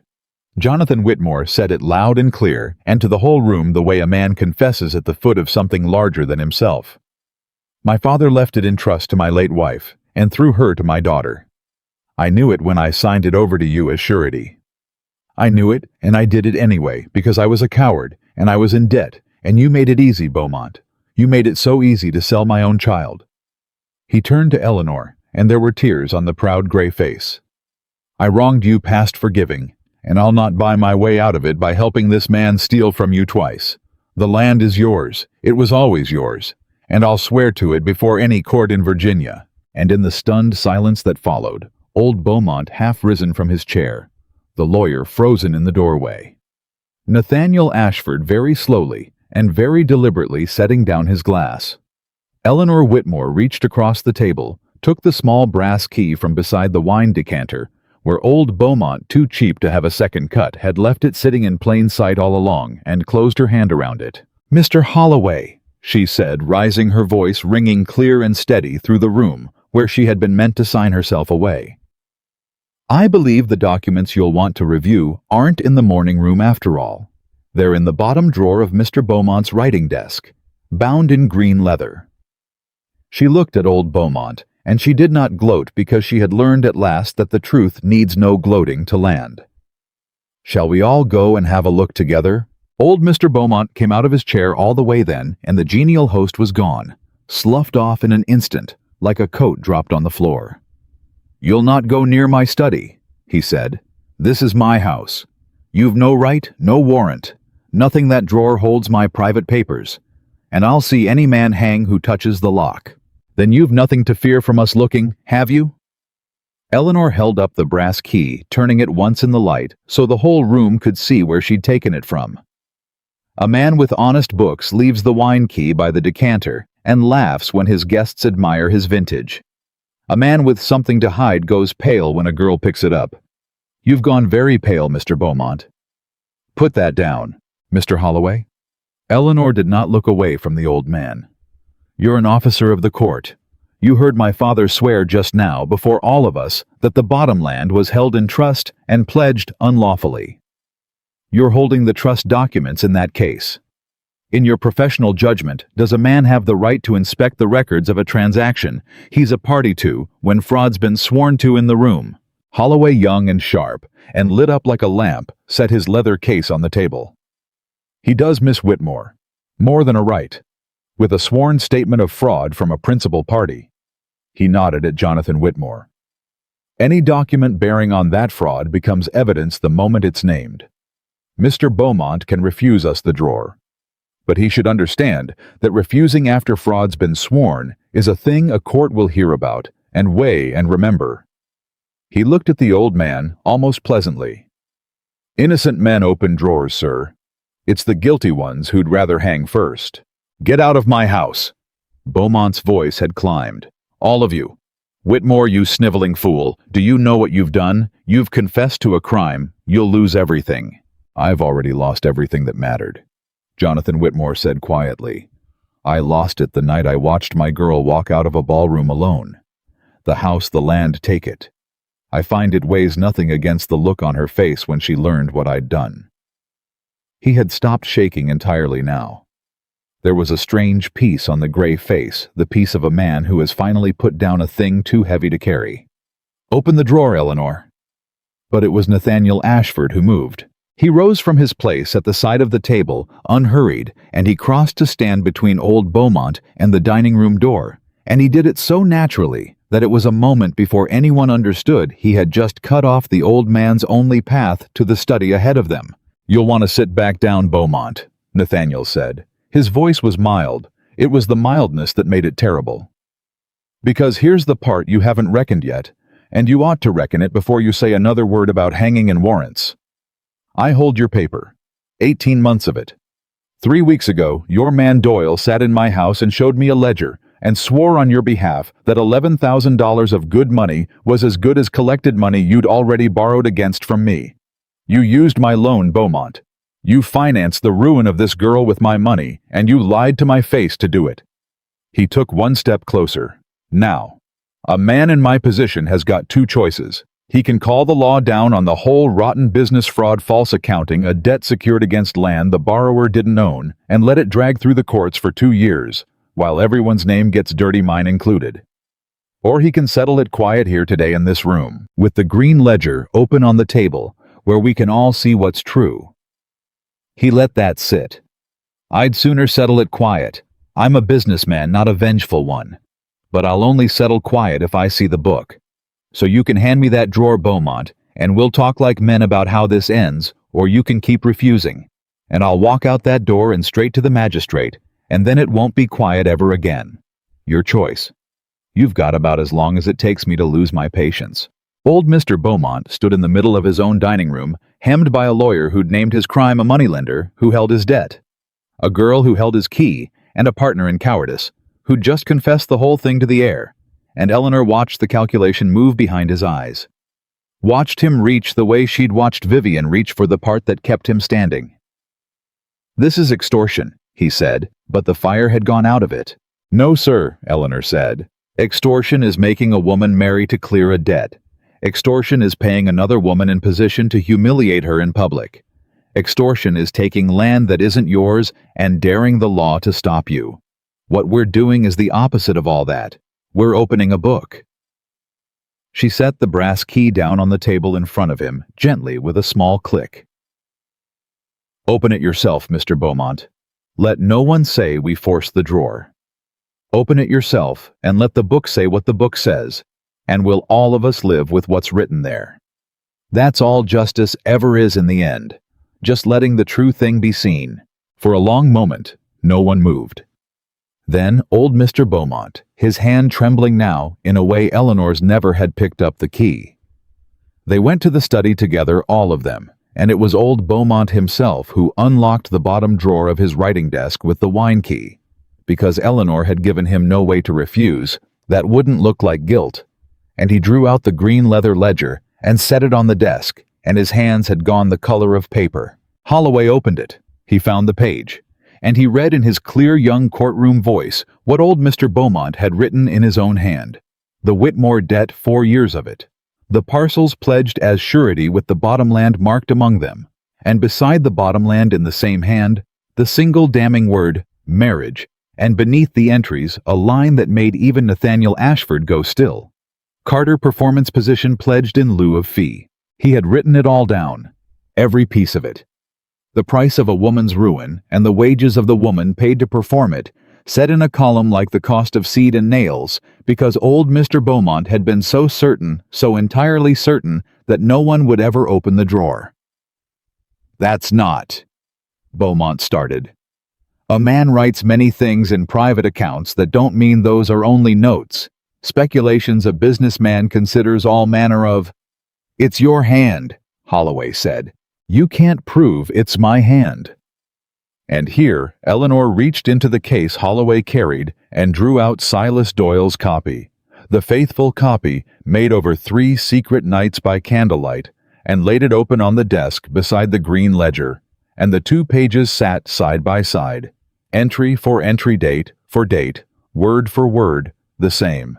"This is a copy of that book," Eleanor said.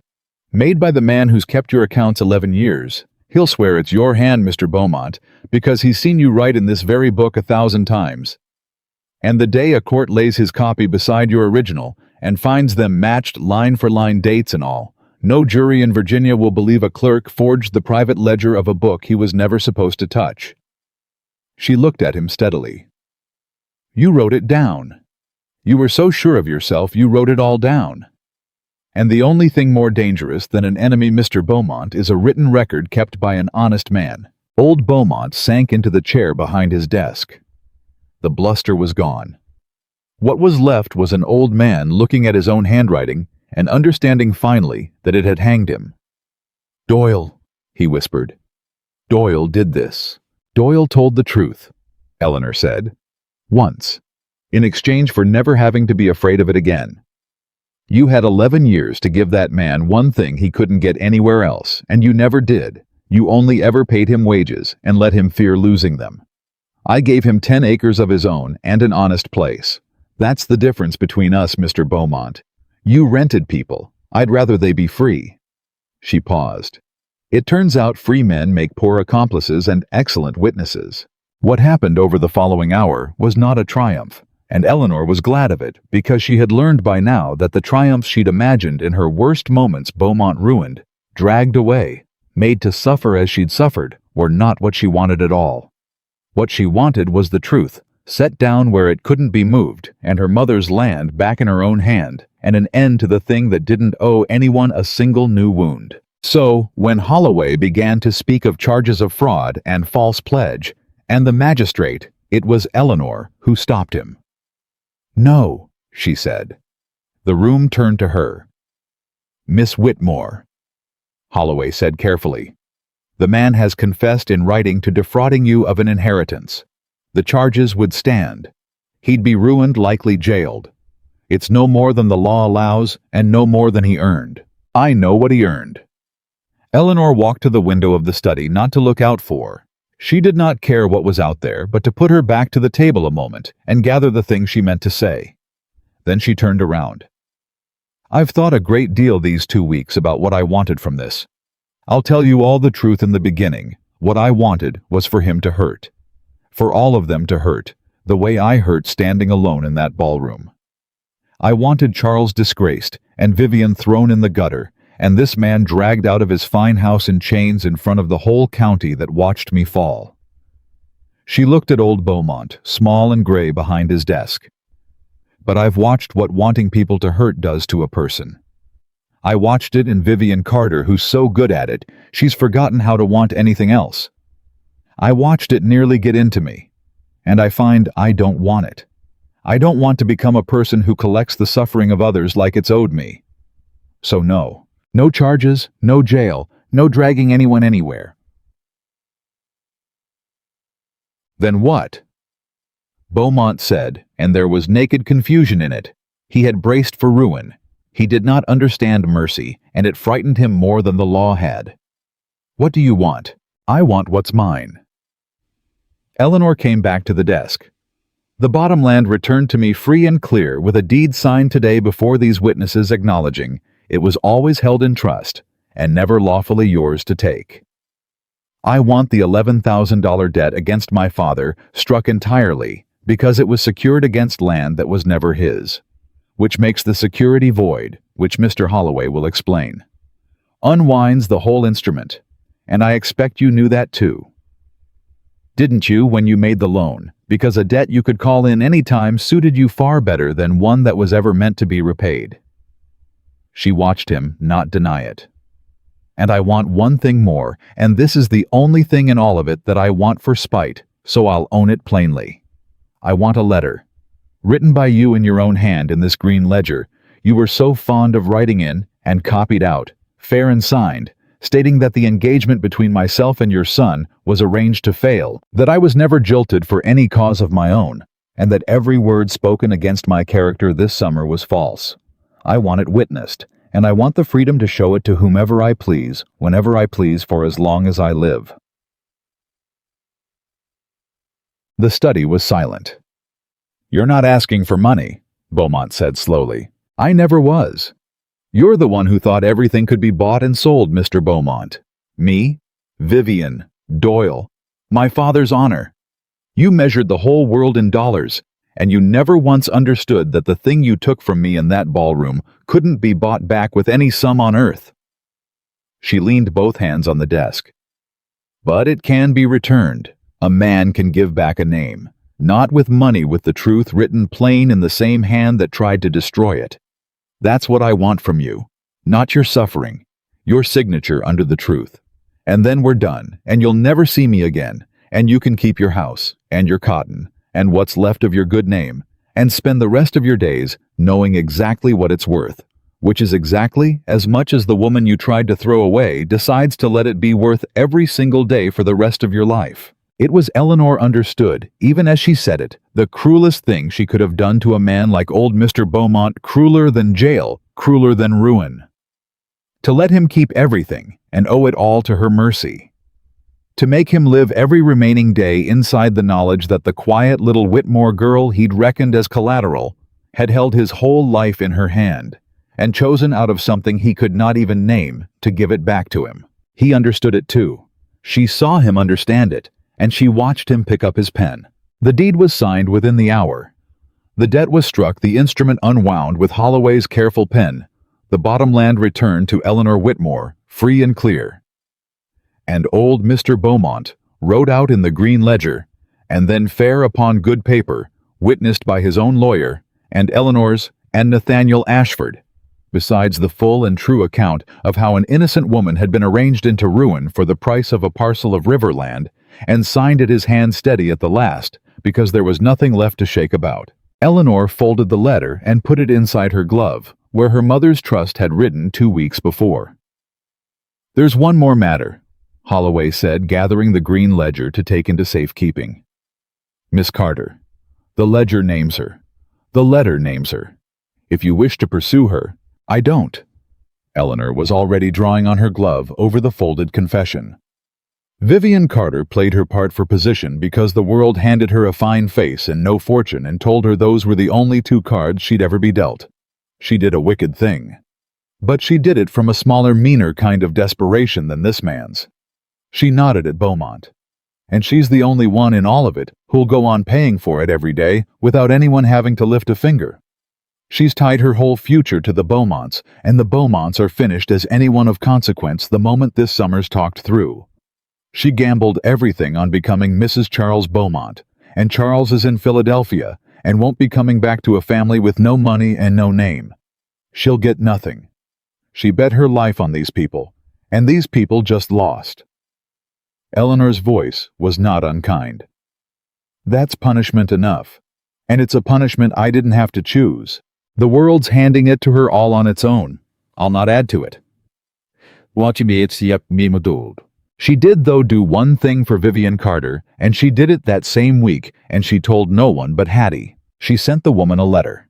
3 lines unsigned the way she'd written to the Richmond clerk a lifetime ago. "You told me the truth is the cheapest thing in the world. You were wrong. It's the most expensive thing there is, and you and I are the only 2 people in this whole affair who paid full price for it. I hope you find a place where you don't have to perform. There aren't many.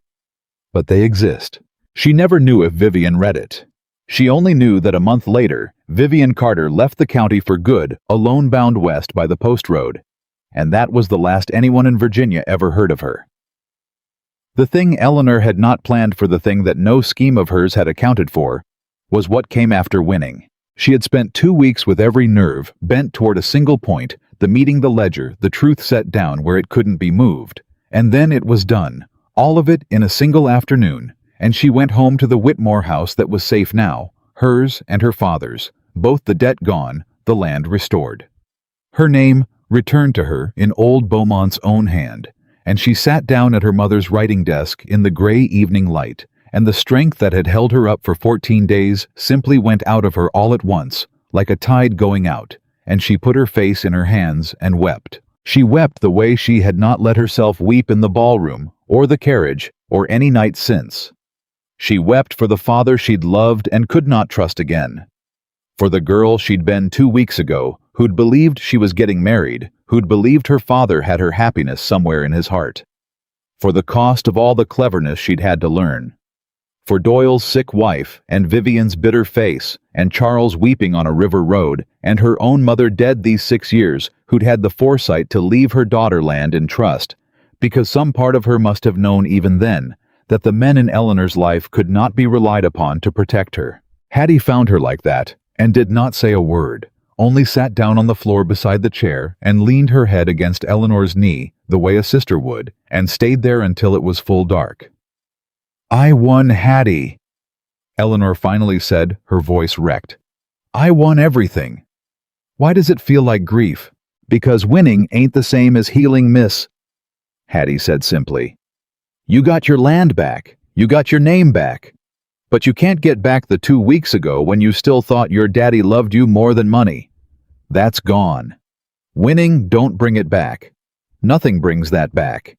You just have to find a way to live in the after." Eleanor looked down at the girl who'd carried her letters and stood in doorways and learned to lift her chin from watching her mistress survive. "When did you get so wise?" "Same time you did, miss." Hattie almost smiled. "These last 2 weeks, we both grew up some, didn't we?" It was Nathaniel Ashford who came the next morning, and Eleanor was almost glad to be too hollowed out to put up any of her usual composure, because it meant she met him as she actually was, rather than as she wished to appear. He found her on the porch, with her eyes still swollen and her hair not perfectly dressed, and he did not pretend not to notice, and he did not pity her, and he sat down on the step below her without being asked, the way a man sits who means to stay a while. "You won," he said. "So everyone keeps telling me. And it feels like the bottom dropped out of the world." She looked at him. "How did you know that?" "Because I've won a few hard things in my life, ma'am, and not one of them felt like the song says it ought to. He turned his hat in his hands, that old habit. There's a thing nobody tells you about fighting for your life. While you're doing it, the fight holds you up. Every nerve, every hour bent on the one thing. And then you win, and the fight lets go of you all at once, and you find out it was the only thing keeping you standing. He looked out at the fields. You're going to feel hollow for a while, Miss Whitmore. That's not weakness. That's the price of having held yourself together for 2 weeks straight without once letting yourself fall. The falling's got to happen somewhere. Better it happens now on your own porch than that it never happened at all. Eleanor was quiet a long moment. You came all this way to tell me it's all right to feel terrible after winning. I came, Nathaniel said, to tell you that what you did in that study, choosing not to ruin a man you had every right to ruin, was the bravest thing I saw in this whole business. Braver than walking out of the ballroom. Anybody can be brave when they're losing. There's nothing else to do but stand up. It's a rarer thing to be merciful when you're winning, when ruining the man would feel so good, and be so easy, and so deserved. He met her eyes. I told you back at the start that I was afraid you'd lose the thing that made me follow you out of that room. The thing under all of it. You didn't lose it. I watched you reach the very edge of becoming Vivian Carter, and I watched you choose not to. That's why I'm here this morning. Not because you won, because of how you won. And Eleanor Whitmore hollowed out and wept dry and more honest in that moment than she had let herself be with anyone looked at this grave, plain-weathered man who had stood in the back of a ballroom and seen something in her that her own father never had, and felt the first small warmth come into the hollow place since the tide went out. You keep saying you followed me out of that ballroom, she said. You never told me why you were there. At the engagement of 2 families you had no part in. A moneylender doesn't get invited to celebrate a marriage. Nathaniel was quiet a moment. I invited myself, he admitted. I'd seen the figures 3 weeks before, remember? The 11,000, the word marriage, the whole rotten shape of it. I knew something was going to happen at that party. I didn't know what. I came to watch because I wanted to know what kind of thing was being done with my money, and I wanted to see the faces of the people doing it. He turned the hat. I'll be honest with you, ma'am, since we seem to be telling truths this morning. I came expecting to feel disgusted and go home and decide whether to wash my hands of the Beaumonts.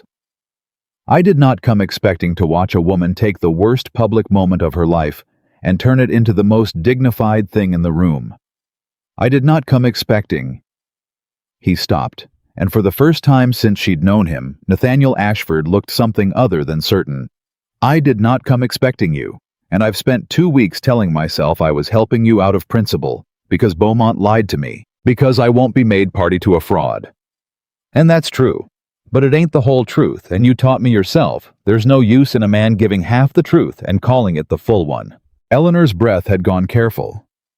Mr. Ashford, I'm not asking you for anything, he said quickly, and he meant it.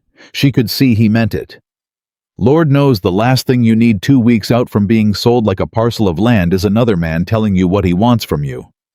You've had a belly full of men wanting things from you. I'd cut off my own hand before I'd be one more. He stood and put his hat on and looked down at her with that steadiness that had never once held pity. I'm only telling you the truth, because I think you've earned the truth from at least one man this summer, that's all. I think you're the finest thing I've seen in 20 years of doing business with people at their worst. And I think when you're ready, not now, not soon, maybe not for a year, maybe never, and I'll be all right whichever way it falls. But when you're ready, if you ever are to think about a partnership between 2 people who own good land side by side on the same river. The corner of his mouth moved. A partnership mind, not a rescue with every decision in it belonging to you the same as me. Then you'll know where to find me. And until then, I'll be your neighbor and your friend, and the man who'll come stand on your porch when winning feels like grief. That's a standing offer. It doesn't expire, and it doesn't come due, and you never have to answer it at all. He tipped his hat to her, the old soldier's gesture done without thinking. Ma'am, he said. And Eleanor Whitmore, who 2 weeks before had returned a man's ring on a silver tray and walked out of a ballroom, certain she would never again let anyone hold her future in their hands. Watched Nathaniel Ashford walk to his horse, and found to her own great surprise in the hollow, wept-dry honesty of that gray morning that for the first time in a long time the thought of a man's offer did not feel like a cage. It felt like a door, left open, with no one standing over her to make her walk through it. She did not call after him. She wasn't ready, and he knew she wasn't, and the not rushing of it was its own kind of gift.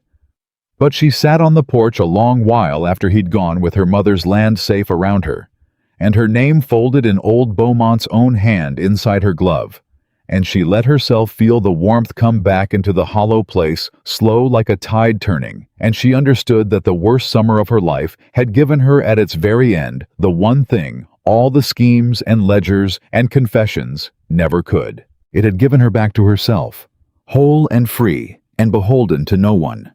A woman who would never again wait in a ballroom to be chosen, because she had learned the hardest way. There is that the only choosing that had ever mattered was her own. The hollow place did not fill all at once. It filled the way. A field comes back after a hard frost. Slow and from the roots, and in ways Eleanor did not always notice, until she looked up one day and found that something she'd thought was dead had put out green. The first green came from an unlikely quarter. It came from her father. Jonathan Whitmore had confessed his crime in a room full of witnesses and had braced himself in the days after for the ruin he believed he'd earned. He moved through the house like a man waiting for a sentence, quiet gray, asking nothing of his daughter taking his meals alone when she did not seek him out, which in those first raw days she did not. The thing between them was broken, and Eleanor had not pretended otherwise, and she would not insult them both by pretending now. But a week after the meeting at the Beaumont house, she came down before dawn and found her father already in the study. Not his study, for he kept to the small one, now having quietly ceded the great one to her, as though the house itself had reorganized around the truth. And he was bent over a stack of papers with a candle guttering beside him, and he had been there, she understood from the look of him most of the night. "Father, it's not yet light." He looked up. There were ink stains on his fingers, and his eyes were rimmed red, and he looked older than she had ever seen him, and somehow underneath it, younger too, lighter, like a man who has set down a weight he carried so long he'd forgotten it could be set down. "I've been going through the accounts," he said. "All of them. Not just the Beaumont business, everything. Every debt, every pledge, every paper I signed these 4 years while I was drowning and too proud to say so." He pushed the stack toward her. "I want you to see it. All of it. I never showed your mother the books you know. I never showed anyone. I thought a man kept his troubles to himself, that letting his family see him struggle was a kind of failure worse than the struggle itself." His voice cracked. "And that pride is what sold you, Eleanor. Not the debt. The debt I could have survived if I'd had the courage to say out loud to my own daughter, 'I am in trouble, and I do not know the way out.' I'd rather have lost the house 10 times over than do what I did because I couldn't bear to be seen needing help." Eleanor stood in the doorway and looked at the offered books at her father, offering her for the first time in her life the truth of his own weakness laid bare. "Why are you showing me now?" "Because you're the one who owns the land," he said simply, "and because I'll not make the same mistake twice.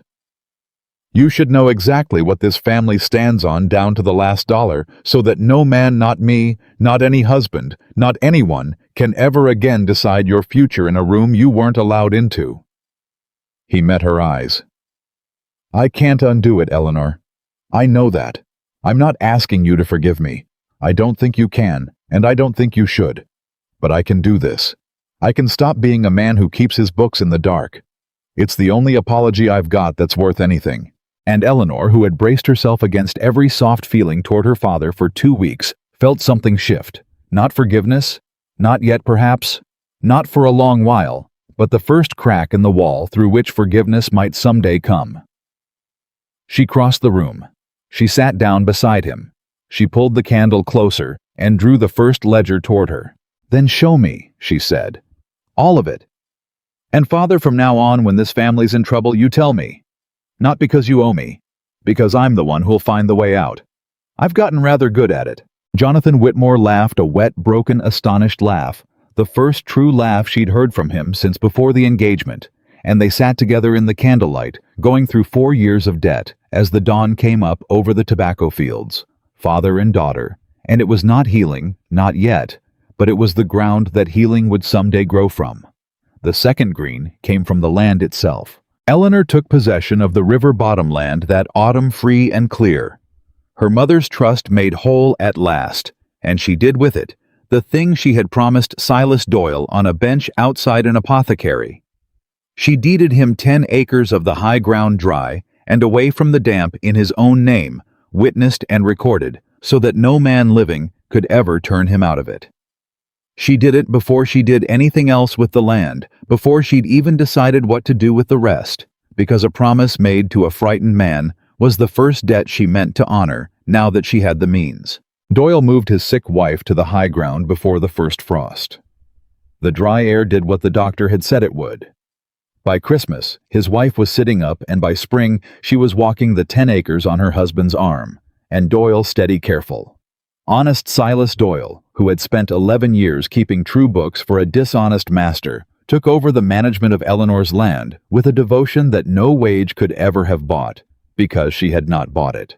She had freed it. "You changed my life, miss," he told her once the spring after standing at the edge of a field he now helped her plant.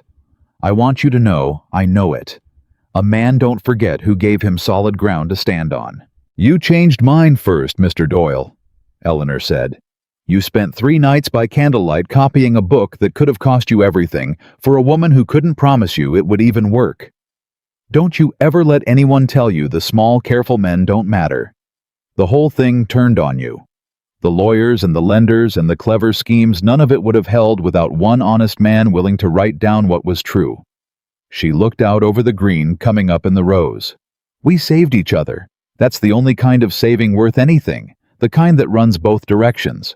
The third green, and this one took longest and frightened her most, and meant the most when it finally came, grew up slowly between herself and Nathaniel Ashford. He kept his word exactly.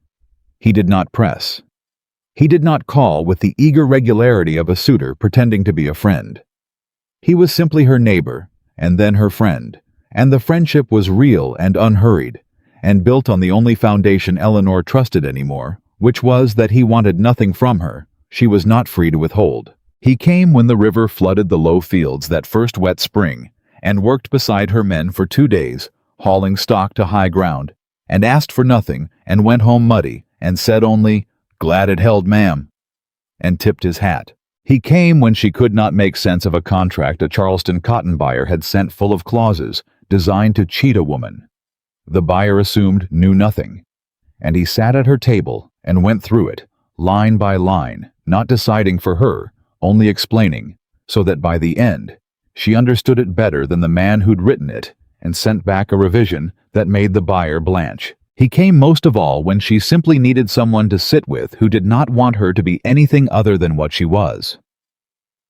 They would sit on her porch in the long summer evenings the second summer, now a full year past the ballroom, and they would talk about land and weather, and the price of leaf, about the books her father now kept openly about Doyle's wife, walking the high ground about everything and nothing, and sometimes they would not talk at all, and the silence between them was the most comfortable thing Eleanor had known in years. It was on one of those evenings, a year and a little more past the night she'd returned a ring on a silver tray, that she finally spoke the thing she'd been turning over for months. "You told me once," Eleanor said, "that your offer didn't expire and didn't come due, and that I never had to answer it at all." Nathaniel went very still beside her. He did not turn the hat in his hands. He had set it aside long ago in her company. But she saw his hands go quiet on his knees, in the way she'd learned meant he was holding something carefully. "I did say that," he said, "and I meant it. I still mean it. You don't owe me an answer, Eleanor. Not tonight, not ever." "I know I don't." She turned to look at him fully. "That's exactly why I'm going to give you one." He waited. He had always known how to wait. "For a year I've been asking myself a question," Eleanor said, "and the question was never whether I cared for you. I knew that answer a long time ago, longer than I wanted to admit. The question was whether I could care for a man and still belong to myself. Because every model I ever had said you couldn't. My father owned my mother's silence. The Beaumonts owned Vivian's performance and Doyle's fear. Charles was owned by his father's plans. Everywhere I looked, love and marriage and partnership were just prettier words for who held the bread and who went hungry. Her voice was steady and clear and carried all the weight of a year's hard thinking. I watched my whole world, and I never once saw two people stand side by side as equals. I didn't believe it existed. I thought it was a thing they told girls so they'd go quietly into the cage. And now, Nathaniel asked quietly, and now I've spent a year watching a man prove it does. Eleanor's eyes were bright, but she did not weep. She was past weeping for any reason that mattered to this. You came when I needed you and left when I didn't. You explained the contract and let me decide. You hauled my stock to high ground and asked for nothing. You made an offer once and then you let it sit for a year without ever once picking it up to remind me it was there. Do you know what that taught me, Nathaniel?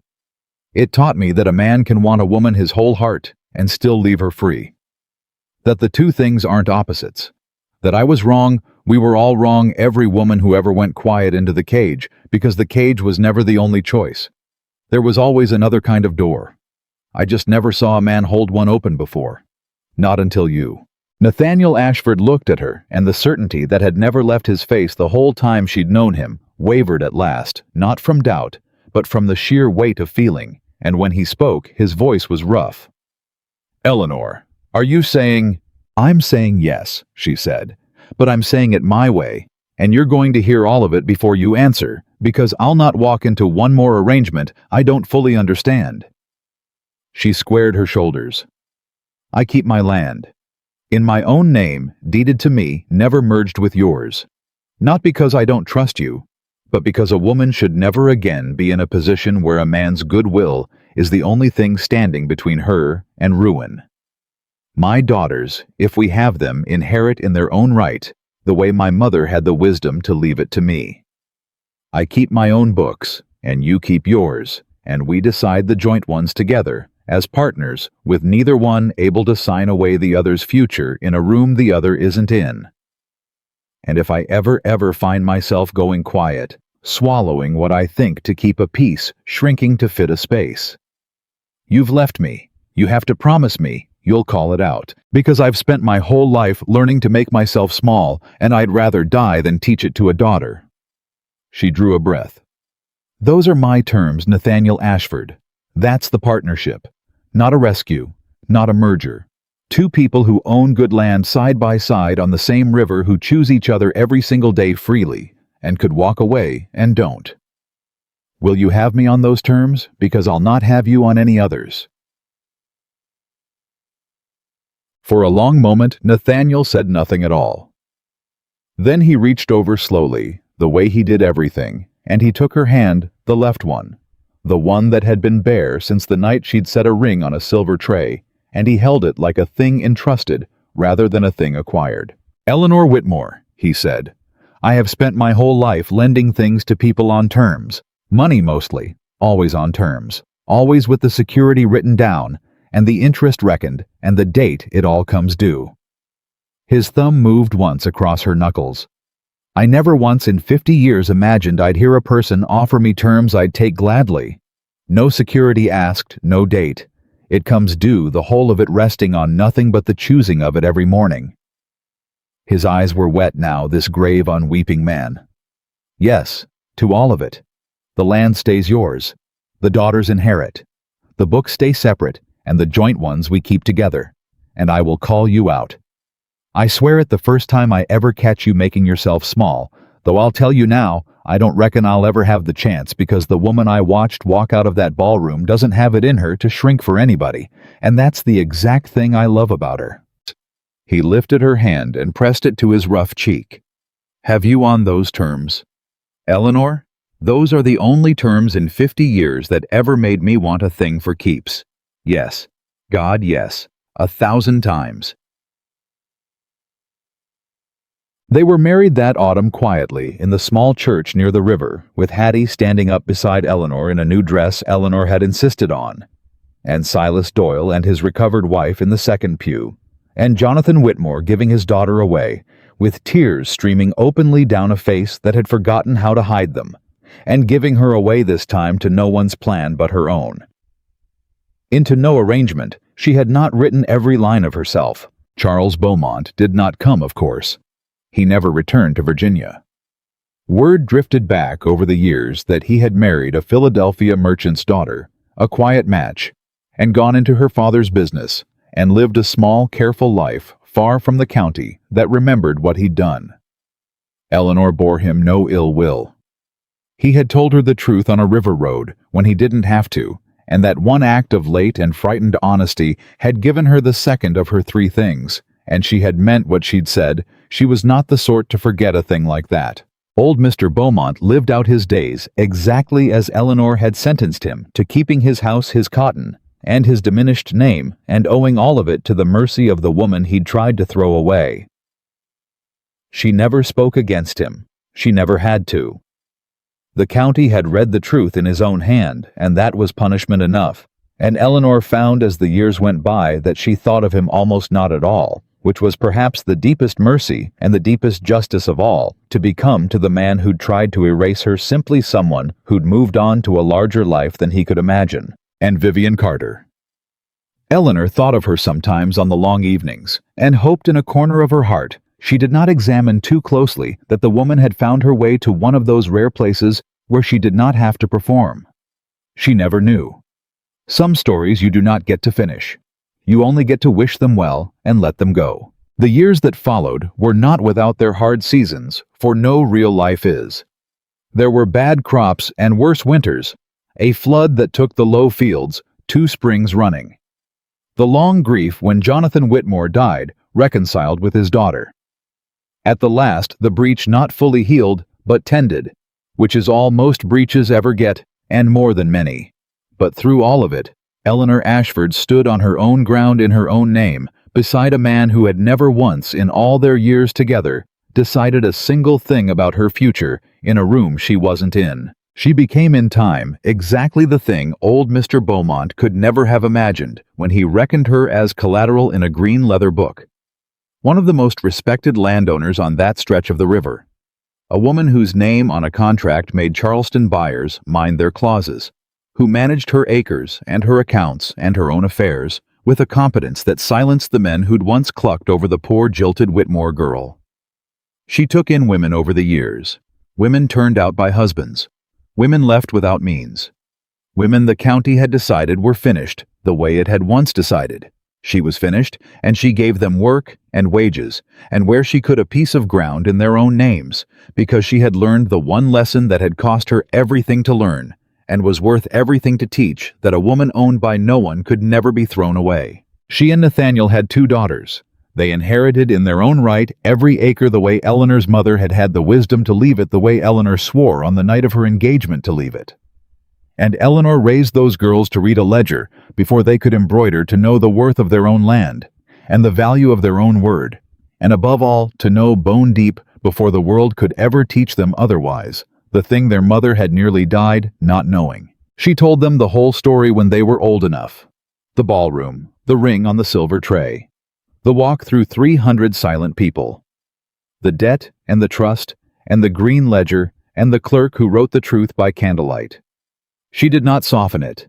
She wanted them to know exactly how close she had come to being erased, and exactly what had saved her, which was not a man, and was not luck, and was not even the truth.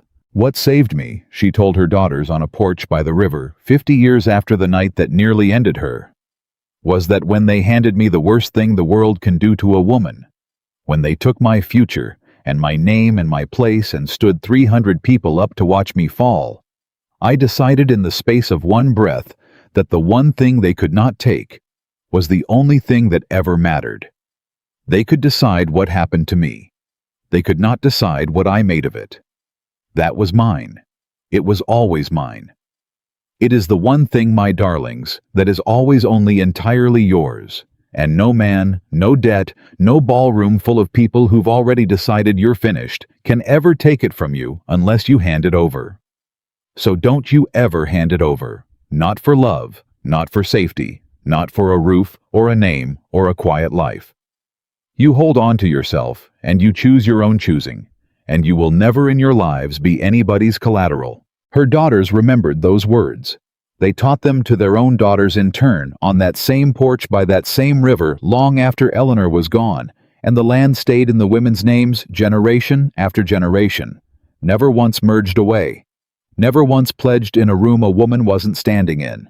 Because Eleanor Whitmore Ashford had proven with her whole hard-won life the truth that the night of her ruin had tried to drown, that a woman's worth is never granted by the man who chooses her, the family who claims her, or the society that judges her. It is hers, from the first breath to the last. The one possession that cannot be sold, stolen, pledged, or thrown away, and the only one she ever truly needs to win.